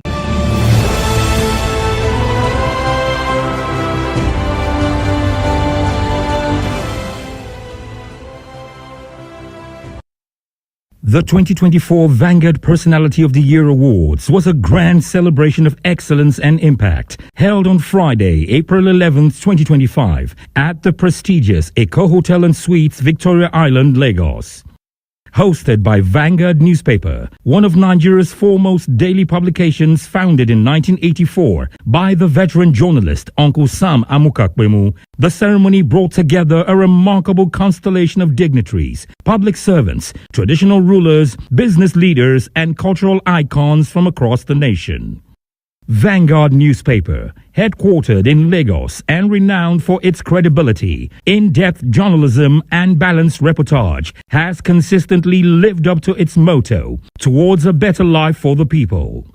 The night commenced with the rendition of the national anthem, followed by welcome remarks from the editor-in-chief of Vanguard newspaper, Mr. Eze Anaba, who warmly greeted the distinguished guests and outlined the evening's agenda. Formidable individuals that have achieved immensely and taken giant strides to make our country a better place. Tonight is not only a time to honor them, but also to inspire each of us to strive for greatness in our own pursuits. Our awardees have set exemplary standards through their dedication, creativity, and passion. And it's our privilege to acknowledge their hard work and accomplishments. As we proceed with the ceremony, I encourage everyone to reflect on the importance of recognizing and nurturing talents and the positive impact it brings to our community and beyond. Let us celebrate these successes with enthusiasm they deserve. Thank you for joining us, and let's enjoy a memorable evening together. The chairman of the occasion, renowned economist and founder of Stanbic IBTC Bank, Chief Atedo Peterside, in his opening speech, lauded Vanguard and its founder, Uncle Sam Amukakpemu, for their unwavering commitment to journalism and national development, describing the event as a befitting tribute to a media institution that has stood the test of time. So I would like all of you to please join me and let us give a rousing ovation to Uncle Sam, because what he has done is unbelievable. I know that many of you are here because even when you were in school or in university, you knew about Vanguard. And it's the same Vanguard today. And I have no doubt that the team have chosen all the winners meticulously. So the awardees, I want to congratulate all of you. It is good to be recognized. You know, sometimes you work so hard and nobody pays attention. You don't have to crave for it. But when you are recognized, it's something that you should be thankful for. And I would like to join everybody here to congratulate all the people being honored. I doff my hat to all of you, and it's my sincere hope that you will enjoy this occasion, and many of us are here to specially honor you, to clap for you. I've seen people on the list, people who have excelled in so many different fields. And all I will say is that in the same way that we are gathered here to celebrate you, it is my sincere hope, and I make this special appeal to the governors, that even if you are not being an awardee next time, you will join us in celebrating others. So I thank you very much for your attention, and may God bless you all. Thank you. Among the many esteemed personalities in attendance were the founder of Vanguard newspaper, Uncle Sam Amukakpemu, the executive governor of Bayelsa State, Senator Doye Diri, the executive governor of Imo State, Governor Hope Uzodimma, the governor of Anambra State, Professor Charles Chukwuma Soludo, the executive governor of Delta State, Right Honorable Sheriff Oborowori, the former governor of Ogun State, Chief Olusegun Oshoba, and the former governor of Edo State, Chief John Oyegun. Royalty and cultural icons were also present, including His Imperial Majesty, Oba Adeyeye Enitan Ogunwusi, or Jaja II, the Oni of Ife, alongside eminent figures such as Chief Prince Bisiolatilo, Chairman CEO Biscon Communications, Dr. Mrs. Nike Akonde, CON, Chief Bode George, former military administrator of Ondo State, General Ike Nwachukwu, former Minister of Foreign Affairs, amongst many others. The ceremony saw the posthumous Vanguard Personality Awards conferred on two towering national figures, Chief Edwin Clark and Pa Ayo Adebanjo, in recognition of their enduring legacies. The Lifetime Achievement Awards were presented to Otumba Onyijolayemi, Chief Julie Coker, Chief Onyema Ugochukwu, Dr. Peter Odili, former Governor of Rivers State, Dr. Sule Lamido, and Chief John Oyegun.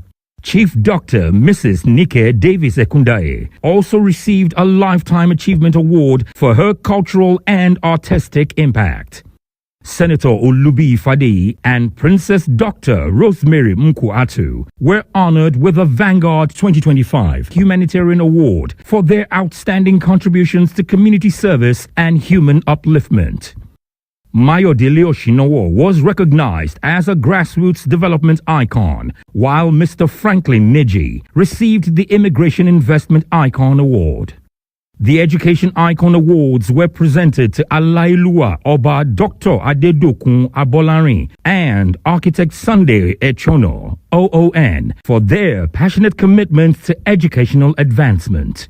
In the real estate category, Dr. Chima Anyaso and Prince Sam Ogri were honored as real estate icons for their visionary strides in the industry. The vibrant atmosphere was enriched by an energetic musical performance by Laulu Benjo, setting the tone for the second phase of the award presentations.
In the power and energy sector, Professor Bart Naji was named Power Sector Icon of the Year, while Mr. Olakunle Williams won the Energy Icon Award. The Auto Icon Award went to Taiwo Shitu, and Zenith Bank was celebrated as the most innovative bank of the year, with OPay also receiving recognition for its fintech impact. Sir Daniel Chukwudozie was named CEO of the Year, and Barrister Mrs. Ngozi Ekeoma was crowned Vanguard Woman Entrepreneur of the Year. The Comptroller General of the Nigerian Customs Service, Bashir Adewale Adeniyi, emerged as the Public Sector Icon of the Year. Sir Emeka Ofor was announced as Businessman of the Year for his remarkable achievements in commerce and philanthropy. The prestigious Vanguard Good Governance Awards were presented to outstanding leaders who have demonstrated excellence in public administration. They include Governor Hope Uzodinma of Imo State, Governor Abba Kabir Yusuf of Kano State, Governor Umar Namadi of Jigawa State, Senator Doye Diri of Bayelsa State, Professor Charles Chukwuma Soludo of Anambra State, and Right Honorable Sheriff Oborowori of Delta State.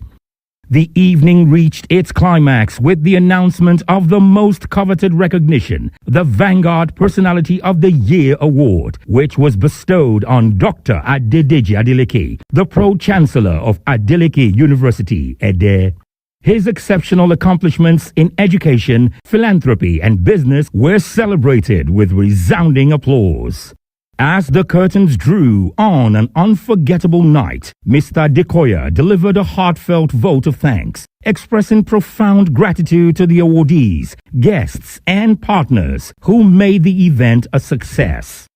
The celebration ended on a high note with a soulful musical interlude by acclaimed artist Johnny Drill, sealing an evening of honor, glamour, and national pride.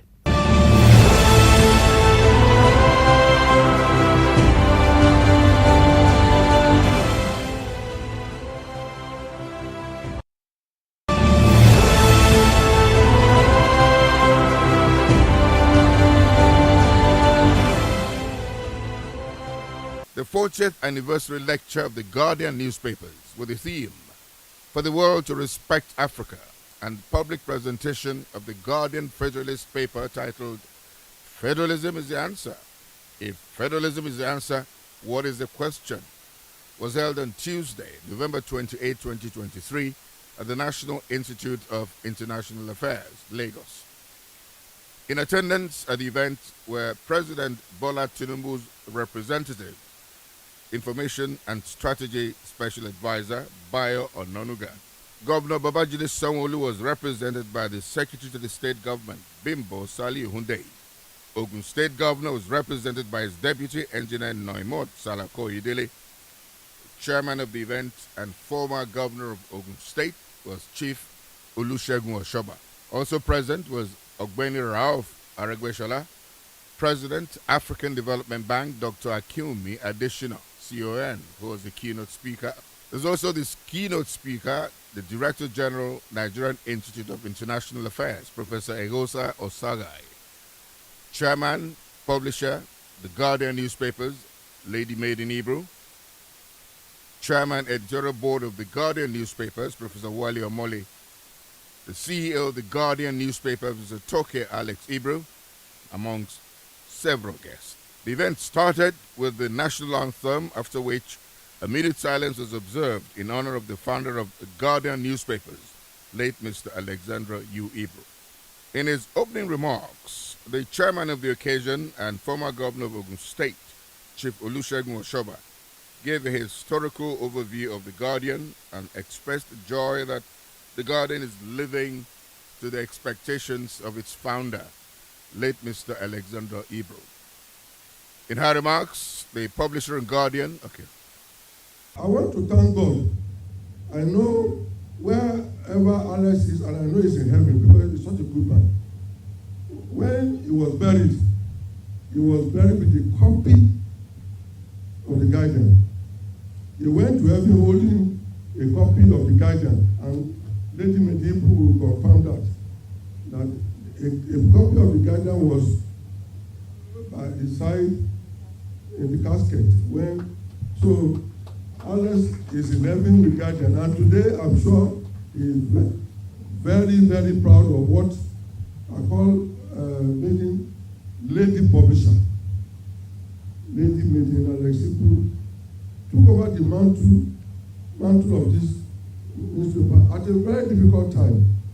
And I'm happy today that Guardian is living to his reputation, and it is my hope that when you unveil the new Guardian that you are talking about today, Guardian will go higher and higher. I won't talk too much, I will do a little review after the lecture. So I welcome all of you to this lecture, and I hope that we manage the time in a way that we all remain, we will concentrate and nobody will have cause to doze for a second. Thank you. In her remarks, the publisher and chairman of the Guardian newspaper and the vice president of the Newspaper Proprietors Association of Nigeria, Lady Made in Hebrew, MFR, stated, among other things, that the Guardian has managed to remain strong and reliable over the years through sheer intellectual excellence, balanced coverage of reports, and consistency. among others. I'm highly anticipating the public presentation of a compendium of 61 editorials titled The Guardian, Federally Distinct Papers. The editorial board of the newspaper published on federalism from October 29, 2020 to December 23, 2021. May I also take the opportunity to appreciate two of our founding fathers publicly, Aremo Olusegun Oshoba and Dr. Patrick Cole. I'm not sure he's here. Dr. Cole, former managing director of Daily Times and former Nigeria's ambassador to Brazil, is one of the original founding fathers and attracted the late Dr. Stanley Makebu, the then chairman of the editorial board of Daily Times. All in all, we have a very busy day of robust intellectual engagement, active learning, and networking opportunities. I must therefore thank you in advance, all most sincerely, for attending. Thank you. A short take and remark on the future of the Guardian newspaper was done by the editor, Dr. Femi Adekoya, and Miss Anita Ibru, the daughter. Introduction of the guest speaker, Dr. Akilmi Adeshina, was done by the compere, Dr. Ruben Abati, formerly of the Guardian newspapers. An elaborate lecture on the theme for the world to respect Africa was then succinctly and eloquently delivered by President African Development Bank, Dr. Akilmi Adeshina. Dr. Akilmi Adeshina stated emphatically that for Africa as a continent to earn respect, she must address key issues of abject and endemic poverty, underdevelopment, mismanagement of resources, youth-based wealth creation, energy, health, and logistics infrastructure. That is for the world to respect Africa. Now, the first thing that I want to underline is that respect is never a given. It cannot be purchased. It must be earned. And it is earned based not on rhetoric or request, but based on action. Concrete action. Consistent action over time. As a leader, my way of making decisions is actually pretty simple. No econometric analysis going with it. I simply write down the things that make me ashamed, and I do the opposite. We must take a critical look around us, the underdevelopment, the poverty in the midst of plenty, and the fact that we are far behind other regions of the world, despite our enormous resources, and determine that enough is enough. Poverty must not become the comparative advantage of Africa. Nearly half of the world's gold and 1/3 of all the minerals are in Africa. With its vast mineral resources and human resource capacity, Africa should not be where it is today. Above all, there's urgent need for the political sovereignty of African nations to be backed by economic sovereignty. He further stated that Africa must be determined that enough is enough and make the necessary shift like the Asian tigers, particularly South Korea. Nigeria and many other African nations were once at the same level of development as some East Asian countries, notably Malaysia, Indonesia, South Korea, and several others. We must really ask ourselves, when will we make the shift that South Korea made from being a country that was one on the low end of the development ladder to a rich, industrialized nation that it is today? Today, South Korea is the 7th largest exporter of goods in the world. Not only that, its GDP per capita towers at 266% of the global average. We must therefore find solutions to our many challenges in Africa. While we must deal with the bread and butter development issues, we must think strategically as we set ourselves upon a path of also becoming wealthy nations. Our countries must become great contributors to global wealth and development financing for others. We simply must turn the tide. Ultimately, we must put ourselves in a position where too we also can give. That is how Africa will earn respect. In his remarks, the chairman editorial board of the Guardian newspapers, Professor Wale Omole, commended the keynote speaker, Dr. Akiumi Adesina, for a well-thought-out lecture. He further stated that the mission of the Guardian is to know what is needed to make the country great. For what to do for us in Nigeria, a continent like this should not be looking for power. God said, let there be light. That was creation of the earth. And where is that light? Here. And who are in darkness? We. So something is wrong with us. So these are some of the reasons. I don't want to go into all the reasons we have to do several. I was trying to a publisher because I didn't want us to be revolutionary. And then I told LG, let's adjust that said, and we will be adequate. But by the time we saw people asking more questions and more questions and more questions, and LG got the policy. So we said we can go on. The 61 is the period, the number of years that we have been independent and that we are in poverty. We became the world political country. So really, the speaker, former Vice Chancellor also, who is in international affairs, will speak to us. I don't want to take my time. So I'm not going to look at this. It really doesn't matter. Thank you. In her goodwill message, the Secretary to the Government of Lagos State, Sali Ohunde, who ably represented the Executive Governor, Babajide Sanwo-Olu, expressed delight to be part of the Guardian's 40th anniversary and gave the Governor's message, where he commended the Guardian for its style of reportage, which, according to him, stands out amongst the competition.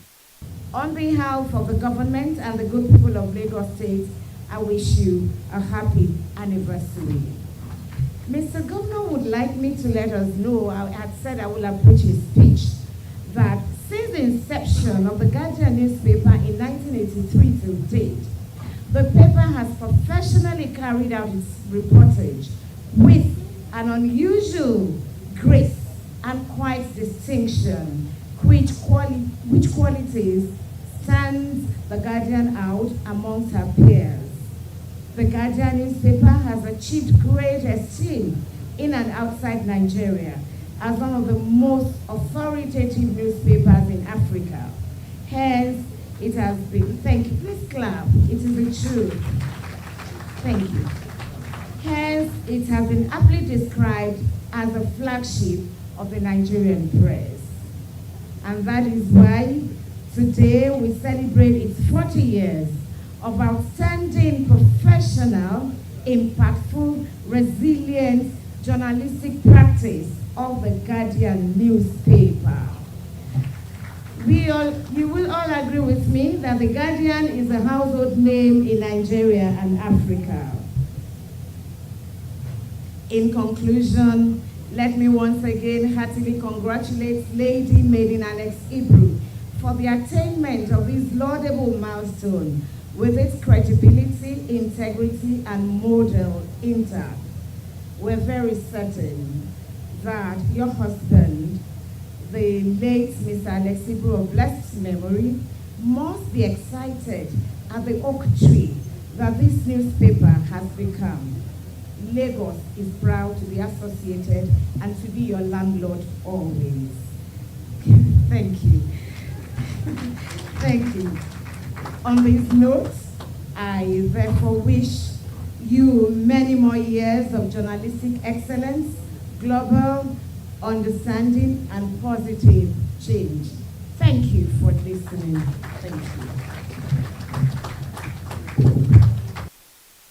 The Deputy Governor of Ogun State, Engineer Noimot Salakoyedele, who ably represented the Executive Governor, Prince Dakwa Abiodun, heartily congratulated the Guardian newspaper on its 40th anniversary, especially one of the founding fathers of the Guardian, Chief Olusegun Oshoba, as well as the chairman publisher, Lady Made in Igbo. To celebrate this milestone, we must remember that the Guardian newspaper is not just a source of information, but an institution that has actively contributed to shaping our society. The Guardian's commitment to excellence, its dedication to the ideals of journalism, and its tireless efforts in upholding its reputation is truly commendable. It has played a crucial role in holding public figures accountable, exposing corruption, and championing social justice. It has been our conscience nurtured by truth. On behalf of the Governor, Prince Dakwa Abiodun, CON, and the good people of Ogun State, I extend my heartfelt congratulations to the Guardian newspaper's family on its 40th anniversary. I salute the late Mr. Alex Ibru, Lady Maiden Alex Ibru, their children, and the dedicated team at the Guardian for their remarkable contribution to the media landscape. May the Guardian continue to inform, educate, and inspire generations. The Federal Council shall share approved the loan offer, that is the one by everybody, which is on constitutional terms for 25 years and grace period of 8 years. We have already embarked on fiscal reforms, which the Taiwo Ibele Presidential Committee on Fiscal Policy and Tax Reforms inaugurated on 8 October is settled that based on 20 quick win recommendations, which are being fine-tuned for implementation in the new year. We have also stopped the corrupt and wasteful fuel subsidy, which enabled the Federation to make huge savings, which are being passed to all tiers of government by the Federation Account Allocation Committee by way of increased allocations. We are also determined to unify the foreign exchange market rate and stop the criminal arbitrage of the past. To arrive at the 1 trillion economic destination, we believe that sooner than later, to borrow the Guardian marketing mantra 40 years ago, we must address the capital adequacy of our banks that will provide the fuel for this journey. Let me use this opportunity to appeal to Nigerians to exercise some patience. The economic reforms we are implementing come with some pains. The pains are temporary, and as we shall soon begin to feel the positive impact of the reforms. Once again, I congratulate the Guardian for its 40th anniversary, and I wish the Guardian many, many more years of celebration. Thank you for listening. A keynote review of the Guardian Federalist Papers with the theme, "If Federalism is the answer, what is the question?" was ably presented by the host and DG, Nigerian Institute of International Affairs, Professor Ehosa Osagai. Be a ready answer and solution to all that we want to deal with. So I thought we should go to the bag of wisdom of the famous and legendary tortoise and get what he would say. And part of the recommendations you would get from that bag of skills and wisdom would be working from the answer to the question. And that is what I think would make sense. If you work from the answer to the question, then you can say, yes, it's a solution, but what is the problem? So rather than say what is the question, we then presuppose that federalism provides solutions to certain kinds of problems. And that's the framework within which, I think we would want to look at the Federalist Papers from the Guardian. But let me also say that we're very delighted as the Nigerian Institute of International Affairs to be returning to a theme that we once had to consider in 1978. In 1978, the NIIA brought the whole world to this same hall and had an international conference on federalism. Now, that conference led to the publication of a 1979 classic entitled Readings on Federalism, edited by Bolaji Akinyemi, Patrick Dele Cole, and Walter Ofonakoro. Now, that was a 1979 publication.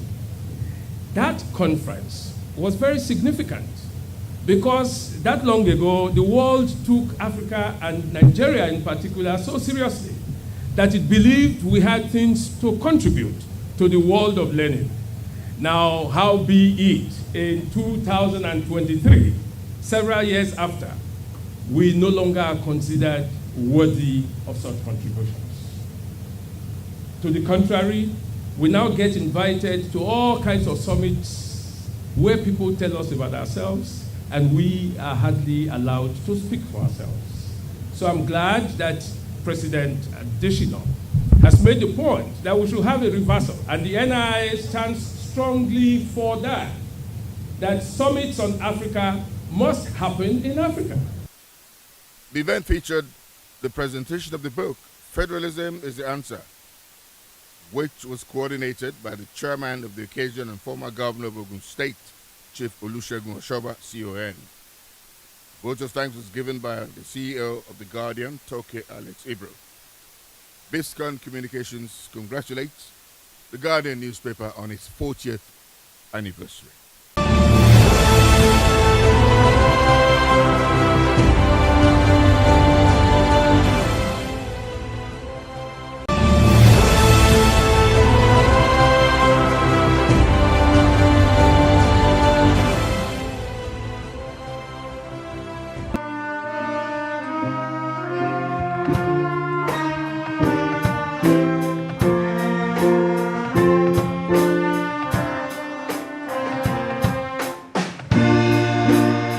On Wednesday, June 26, 2024, JNSSI Genaisi High School in Ogba, Lagos, proudly hosted renowned broadcaster and polyglot Prince Bisi Olatilo for its 2024 Literary Day celebration.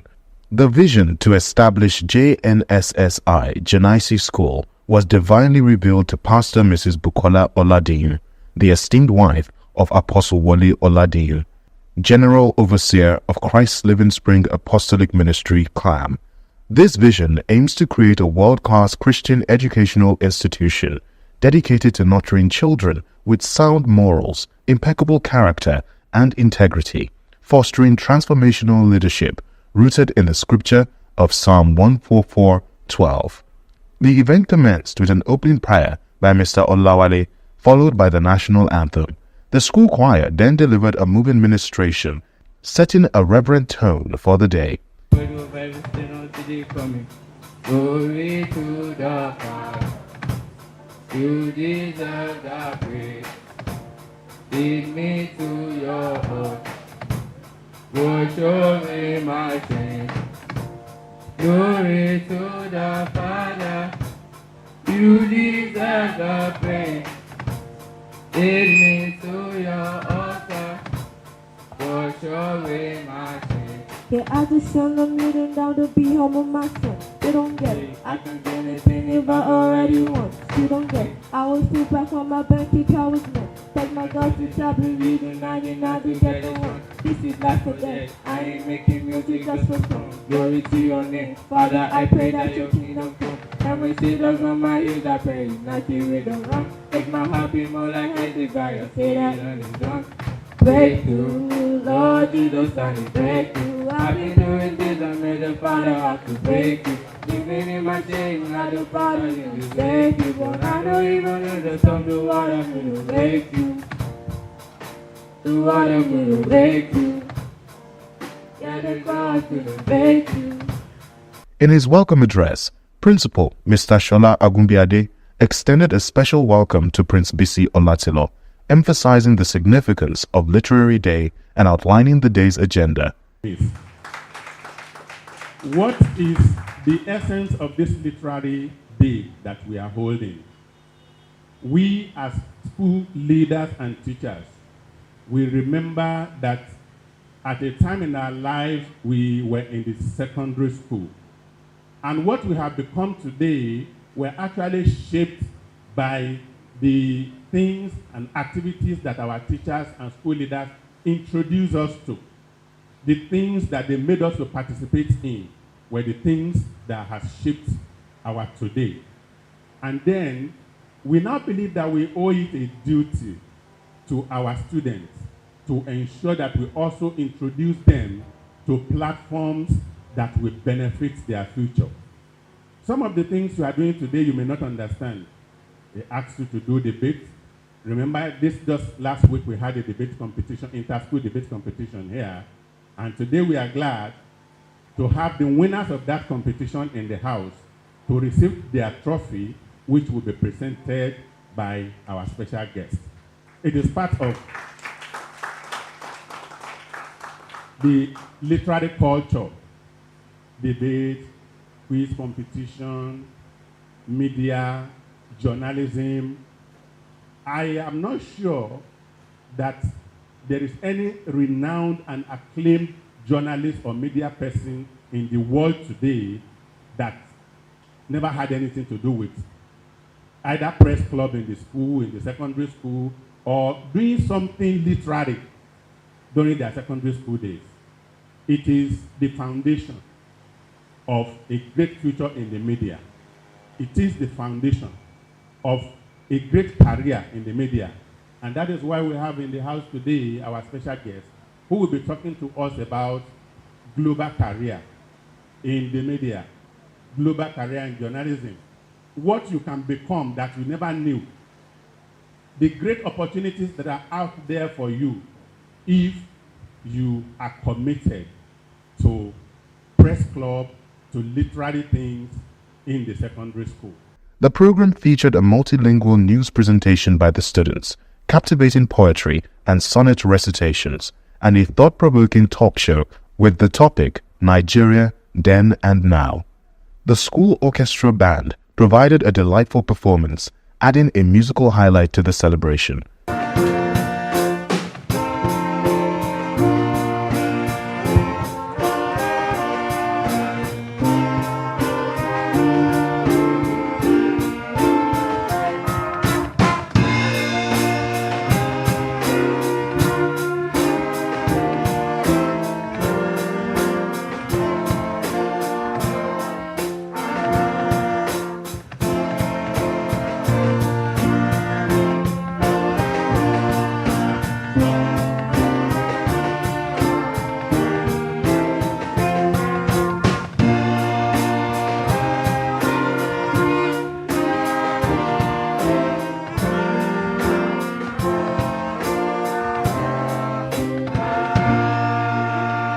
Put your hands together for them. A particularly engaging moment occurred when the enthusiastic students interacted with the distinguished guest of honor, Prince Bisi Olatilo. He expressed his gratitude to Pastor and Mrs. Wole and Bukola Oladiyan for their respect and appreciation, shared his joy in participating in the event, and reflected on his relationship with JNSSI Genaisi. A man prays for me with all his heart. I don't know if you remember, I had the COVID experience. He was one of those who snatched me away from COVID prayerfully. Yes, he was doing that on a regular basis.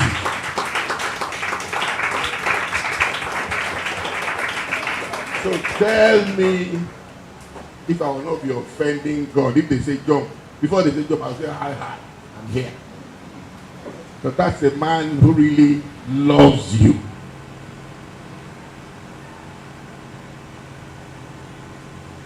He says it everywhere. And I'm very happy that I'm related to this family. And to be honest with you, I'm extremely excited about what I've seen here. Now, what have you guys not done? Hey. Even the national anthem that most of us don't even know, you were reciting it here. You told stories. That's what broadcasting is. Broadcasting. Well, put your hands together to yourself. Prince Olatilo also inspired the students by sharing insights from his professional journey in broadcasting. Now, my journey to national and international limelight in broadcasting and the media world began in 1979 at the External Service of the Federal Radio Corporation of Nigeria, FRCN. At the Voice of Nigeria, I read the news and presented programs with the likes of John Momo, that you all know, now of Channels Television, Manny Onumon and Patrick Doyle, before moving up to Radio Nigeria, where I read the news from 1981 to 2009. I don't think anybody read it as long as that. When my exciting tour of professional duties with the Radio Nigeria ended, and I branched out to set up my own professional practice in broadcasting. Offering guidance on building a career in the field. Practitioners, especially owners of private radio, TV, and newspapers, must refrain from using their platforms to tarnish the image of other people and establishments. In the same way, practitioners that serve as operators in these establishments must avoid being used to disseminate information not properly verified. The long-standing mantra for all practitioners in the media space is to check and check and check the source of the information very properly, and if in doubt, at the end of it all, leave out. The event proceeded with the presentation of certificates and trophies to inter-school debate participants, with JNSSI Genaisi Primary School emerging as the winners. The ceremony concluded with a vote of thanks by Sidi Akuma, a presentation of a gift to the special guest, closing prayers, and the departure of attendees. The 2024 Literary Day at JNSSI Genaisi High School was a memorable celebration of education, culture, and inspirational leadership.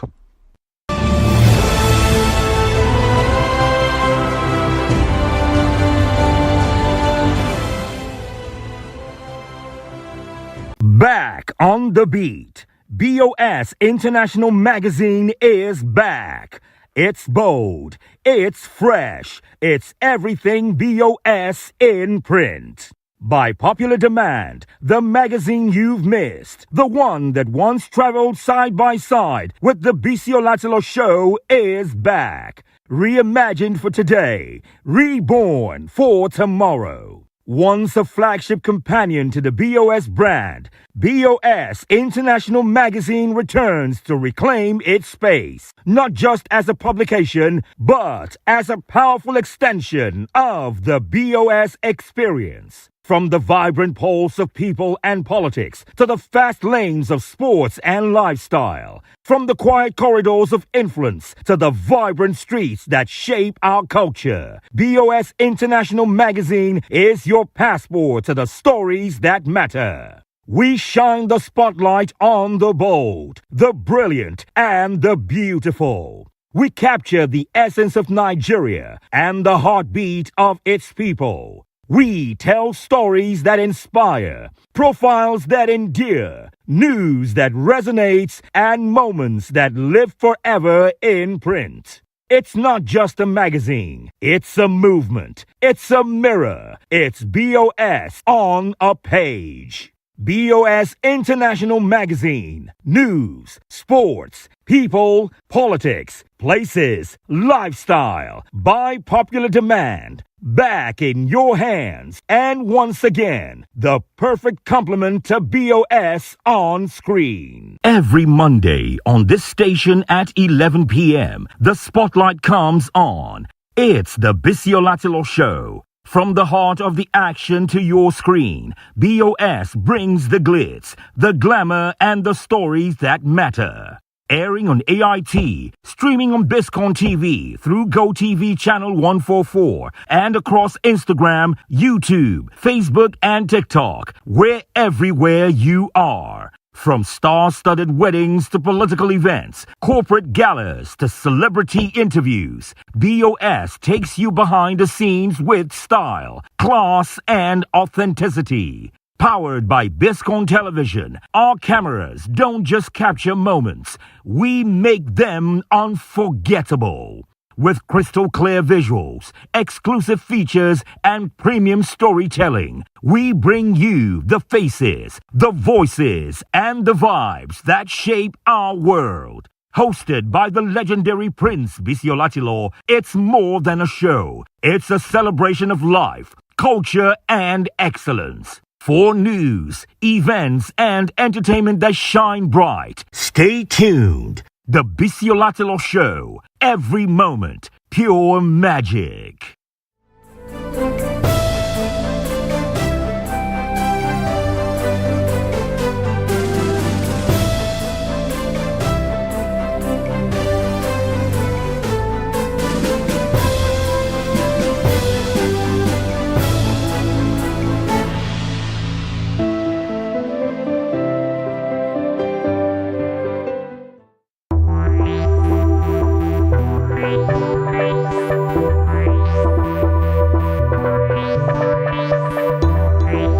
Welcome to Biscon Television newspaper review today. I'm Stella Opara, and the first paper here with me is the Daily Trust. VAT remains 7.5%, CIT 30% as Tinubu signs tax reform bills. That story is on page 5 of the paper. Reps probe police over weapon supply contracts and asset sales. You can get the story on page 18. Rainstorm, and flooding killed 220 persons in 3 months. You can read up that on page 6. PDP BOT backs NWC members, insist on June 30 NEC meeting. The story is on pages 3 and 4. And then we have governance shortfalls in PD Nigeria's economy, according to AFDB. That story is on page 29. Gunmen kill 8 in Sokoto community. That's on page 7. And the NJC sends 9 Imo judges on compulsory retirement. You can get that story on page 33. And then lastly, for Daily Trust, we have Dangote to list fertilizer subsidiary. Targets over $3 billion dividend. That story is on page 28 of the Daily Trust. The next paper here is the Nigerian Tribune. So we have INEC fixes August 16 for by-election in 12 states to resume nationwide CBR August 25. You can get that on page 4 of the paper. Senior Advocate of Nigeria slams federal government's decision to send Osun local government's allocation to APC secretariat. Warns against subversion of court rulings. Obey latest Court of Appeal judgment on Osun local government areas. And Norgay tells Tinubu and others. The story is on page 60. New tax regime begins January 2026 as Tinubu signs 4 tax bills into law. You can get that on page 3. And then lastly, we have Makinde renames the Polytechnic Ibadan after Olunloyo. So you can get that on page 4 of the paper. Next, we have Daily Sun. New tax laws begin January. Tinubu signs laws aimed at delivering relief, restoring fairness. That's page 26. You can get that on page 26. Reps probe police over abuse of office, sale of assets. Page 27. Brain drain. How 15-year pay freeze sparked instructors' exodus at NCAT. You can get that on page 23. And lastly, we have more drama over PDP secretaryship. BOT rejects reinstatement of Anyao. Court shifts case and matter to September 22. That story is on page 6. And that's it for the Daily Sun. Moving on, we have New Telegraph. Obasanjo, reliance on foreign aid, corruption stifle Africa's progress. You can get a story on page 3. AFDB pegs Nigeria's 2025 GDP growth at 3.2%. That's on page 8. Reps probe police over barracks sale. 6 billion naira contract racketeering. Urges federal government to make Islamic New Year public holiday. That story is on pages 4 and 25. Tinubu's support created more enemies for me, says Wiki, as president inaugurates Abuja's second 24-hour bus terminal. You can get a story on page 7. Israel-Iran ceasefire. Fuel prices won't fall immediately, according to Ipman. You can get that on page 2. Due to federal government, allow states to create local governments, says Yenagoa deserves 5 local government areas. Alright. More of that on page 4. Tinubu signs 4 tax bills into law. New regime begins January 1st, 2026. Says it's framework for Nigeria of tomorrow. We have 6 months for sensitization planning, says Adedeji, as Manufacturing Association of Nigeria hails Tinubu. So all that you can get on pages 3, 8, and 27. Alright, next we have INEC delays by-elections in Rivers and Zamfara over emergency rule and litigation. Exercise holds in 12 states. August 16 says denying opposition space violates the law. That's on page 4. Damagun's unilateral pronouncements violate PDP's constitution, says BOT. Court adjourns PDP's Secretary Legal tussle to September 22. You can get that on pages 2 and 6. And finally here we have a study that says nitrate in drinking water linked to preterm birth. So you can read that up on page 30. And that's it for the New Telegraph. The next paper here is the Vanguard newspaper. We have 210 trillion naira. Senate gives NNPCL fresh 10-day ultimatum, rejects 2-month plea. You can get that on page 28. And lastly, we have drug abuse, worsening insecurity, says Tinubu and Marwa. So that's it for the Vanguard newspaper. I have a Punch newspaper here next. Oyo, Edo, 10 others to vote in August by-elections. That's on page 45. PDP BOT defies INEC, backs Makinde block for NEC meeting. Okay, so that's on page 2. Outrage as Nolgay rejects Osho allocation transfer to APC chairman. You can get that on page 45. And I think lastly we have federal revenue agencies face shake-up as Tinubu signs tax bills. Customs, NUPRC, MDAs may cede tax collection to NRS. New VAT sharing formula begins January 1st, 2026. So you can get the story on page 2 of the Punch newspaper. Moving on, we have This Day newspaper. FIRS renamed Nigeria Revenue Service in sweeping new tax laws effective January 2026. Tinubu says this is way forward for Nigeria's prosperity. Essential goods including food, healthcare, now VAT free. NECA urges smooth implementation. Okay, so that's on page 9. Emergency rule over soon in Rivers as Tinubu reconciles Wike, Fubara and Assembly. You can get that on page 36. That's it for This Day newspaper. And finally, I have the Guardian newspaper. Use presidential power to restructure Nigeria. Create state police. Afenifere tells Tinubu. That story is on page 3. We have strengthened ICRC as engine room for infrastructure revolution, says Tinubu.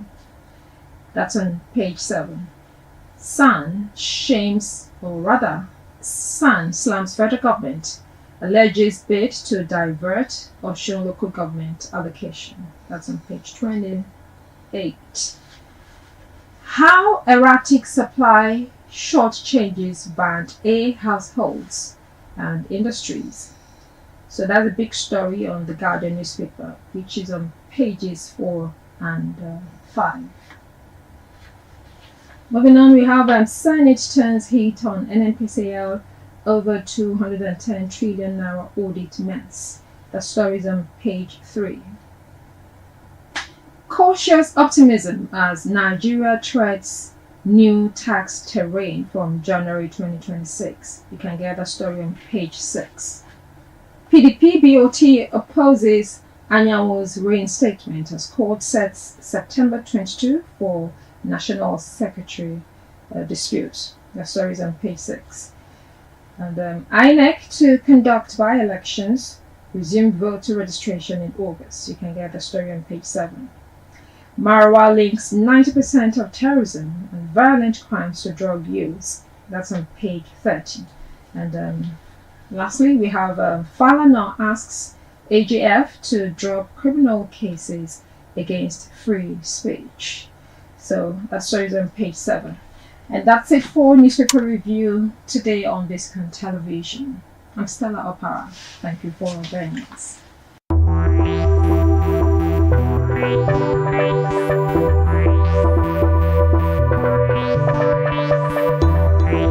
Back on the beat. BOS International Magazine is back. It's bold, it's fresh, it's everything BOS in print. By popular demand, the magazine you've missed, the one that once traveled side by side with the Biscon show, is back. Reimagined for today, reborn for tomorrow. Once a flagship companion to the BOS brand, BOS International Magazine returns to reclaim its space, not just as a publication, but as a powerful extension of the BOS experience. From the vibrant pulse of people and politics to the fast lanes of sports and lifestyle. From the quiet corridors of influence to the vibrant streets that shape our culture. BOS International Magazine is your passport to the stories that matter. We shine the spotlight on the bold, the brilliant, and the beautiful. We capture the essence of Nigeria and the heartbeat of its people. We tell stories that inspire, profiles that endear, news that resonates, and moments that live forever in print. It's not just a magazine, it's a movement, it's a mirror, it's BOS on a page. BOS International Magazine. News, sports, people, politics, places, lifestyle. By popular demand. Back in your hands. And once again, the perfect complement to BOS on screen. Every Monday on this station at 11 p.m., the spotlight comes on. It's the Biscon Show. From the heart of the action to your screen, BOS brings the glitz, the glamour, and the stories that matter. Airing on AIT, streaming on Biscon TV through GoTV channel 144, and across Instagram, YouTube, Facebook, and TikTok. We're everywhere you are. From star-studded weddings to political events, corporate galas to celebrity interviews, BOS takes you behind the scenes with style, class, and authenticity. Powered by Biscon Television, our cameras don't just capture moments, we make them unforgettable. With crystal clear visuals, exclusive features, and premium storytelling, we bring you the faces, the voices, and the vibes that shape our world. Hosted by the legendary Prince Biscon, it's more than a show. It's a celebration of life, culture, and excellence. For news, events, and entertainment that shine bright, stay tuned. The Biscon Show. Every moment, pure magic.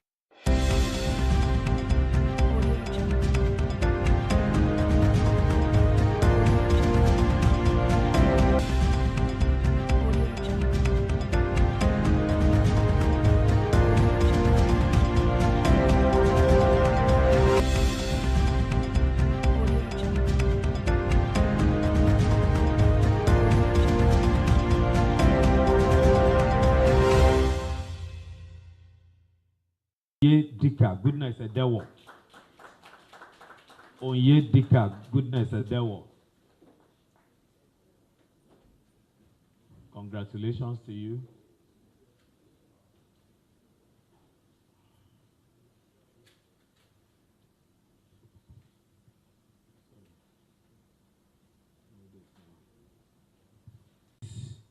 Ukeria Echo. Ukeria Echo. Ukeria Echo. Ukeria Echo.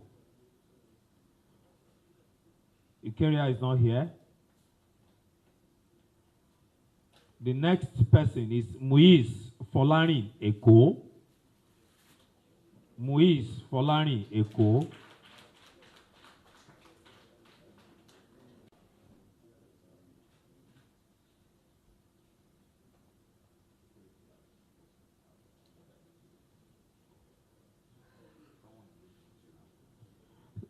Congratulations to you.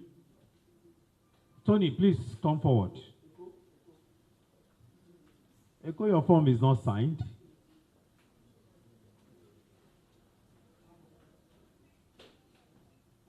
Okay, the next person is Gabriel Flegio Ferrer. Gabriel Flegio Ferrer is not here. Okay, Babajide Famodimu. I hope I pronounced your name very well. Okay. Please encourage him. Please encourage him. Please encourage him. Please encourage him.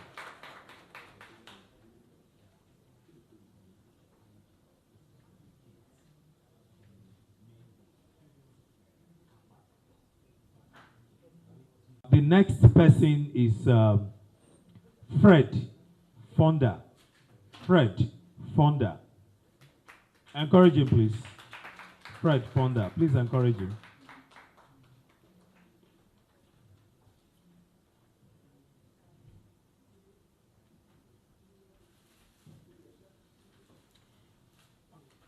For the want of time, I'm going to be fast with this now. Uzona Roland Izugbokwe. Uzona is not here. Roland is not here. Lotana. Jason.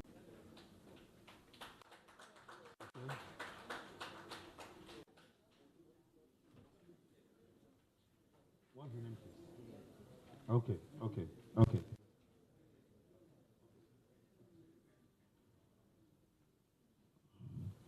Okay, the next person is Jason Mycroft. Please encourage him. The next person is Akim Mustafa. Akim Mustafa. Please encourage him. The next person is Oluwafeyi Kemi Makinde. Oluwafeyi Kemi Makinde. Please encourage her. Feyi, thank you for all you have been doing. Thank you so much. Thank you. Special recognition for that. Thank you. Olufeyi Kemi Makinde.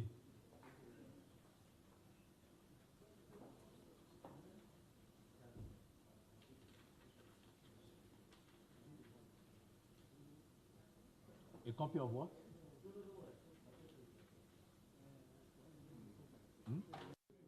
It will pass it to you so that we don't distract people. Okay. The next person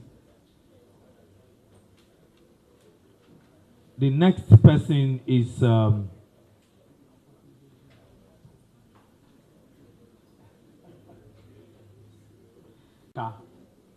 Victoria Chiamaka.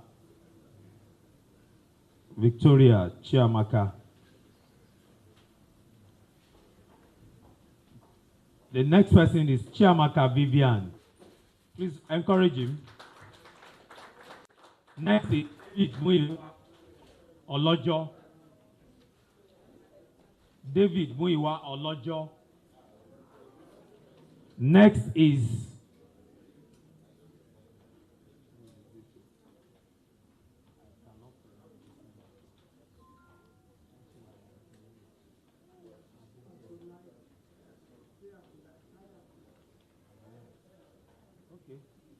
Okay, next is Sai Abdullahi. Sai Abdullahi. Okay. Next is David Freeman. David Freeman. David Freeman. One of the very few that came all the way from the US to fulfill this induction process. David Freeman, congratulations to you. Congratulations to you, sir. Oluseyi Ademoye. Oluseyi Ademoye. That's my honorable.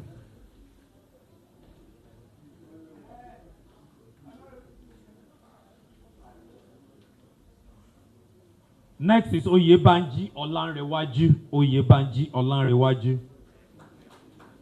Please see Ogunlade. Olabisi Ogunlade. Next is Babatunde Omowarere. Omowarere.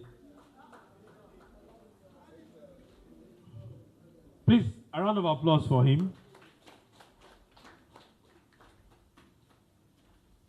Next, based on the previously people slated for the earlier induction in the year who could not meet up with that time of the induction.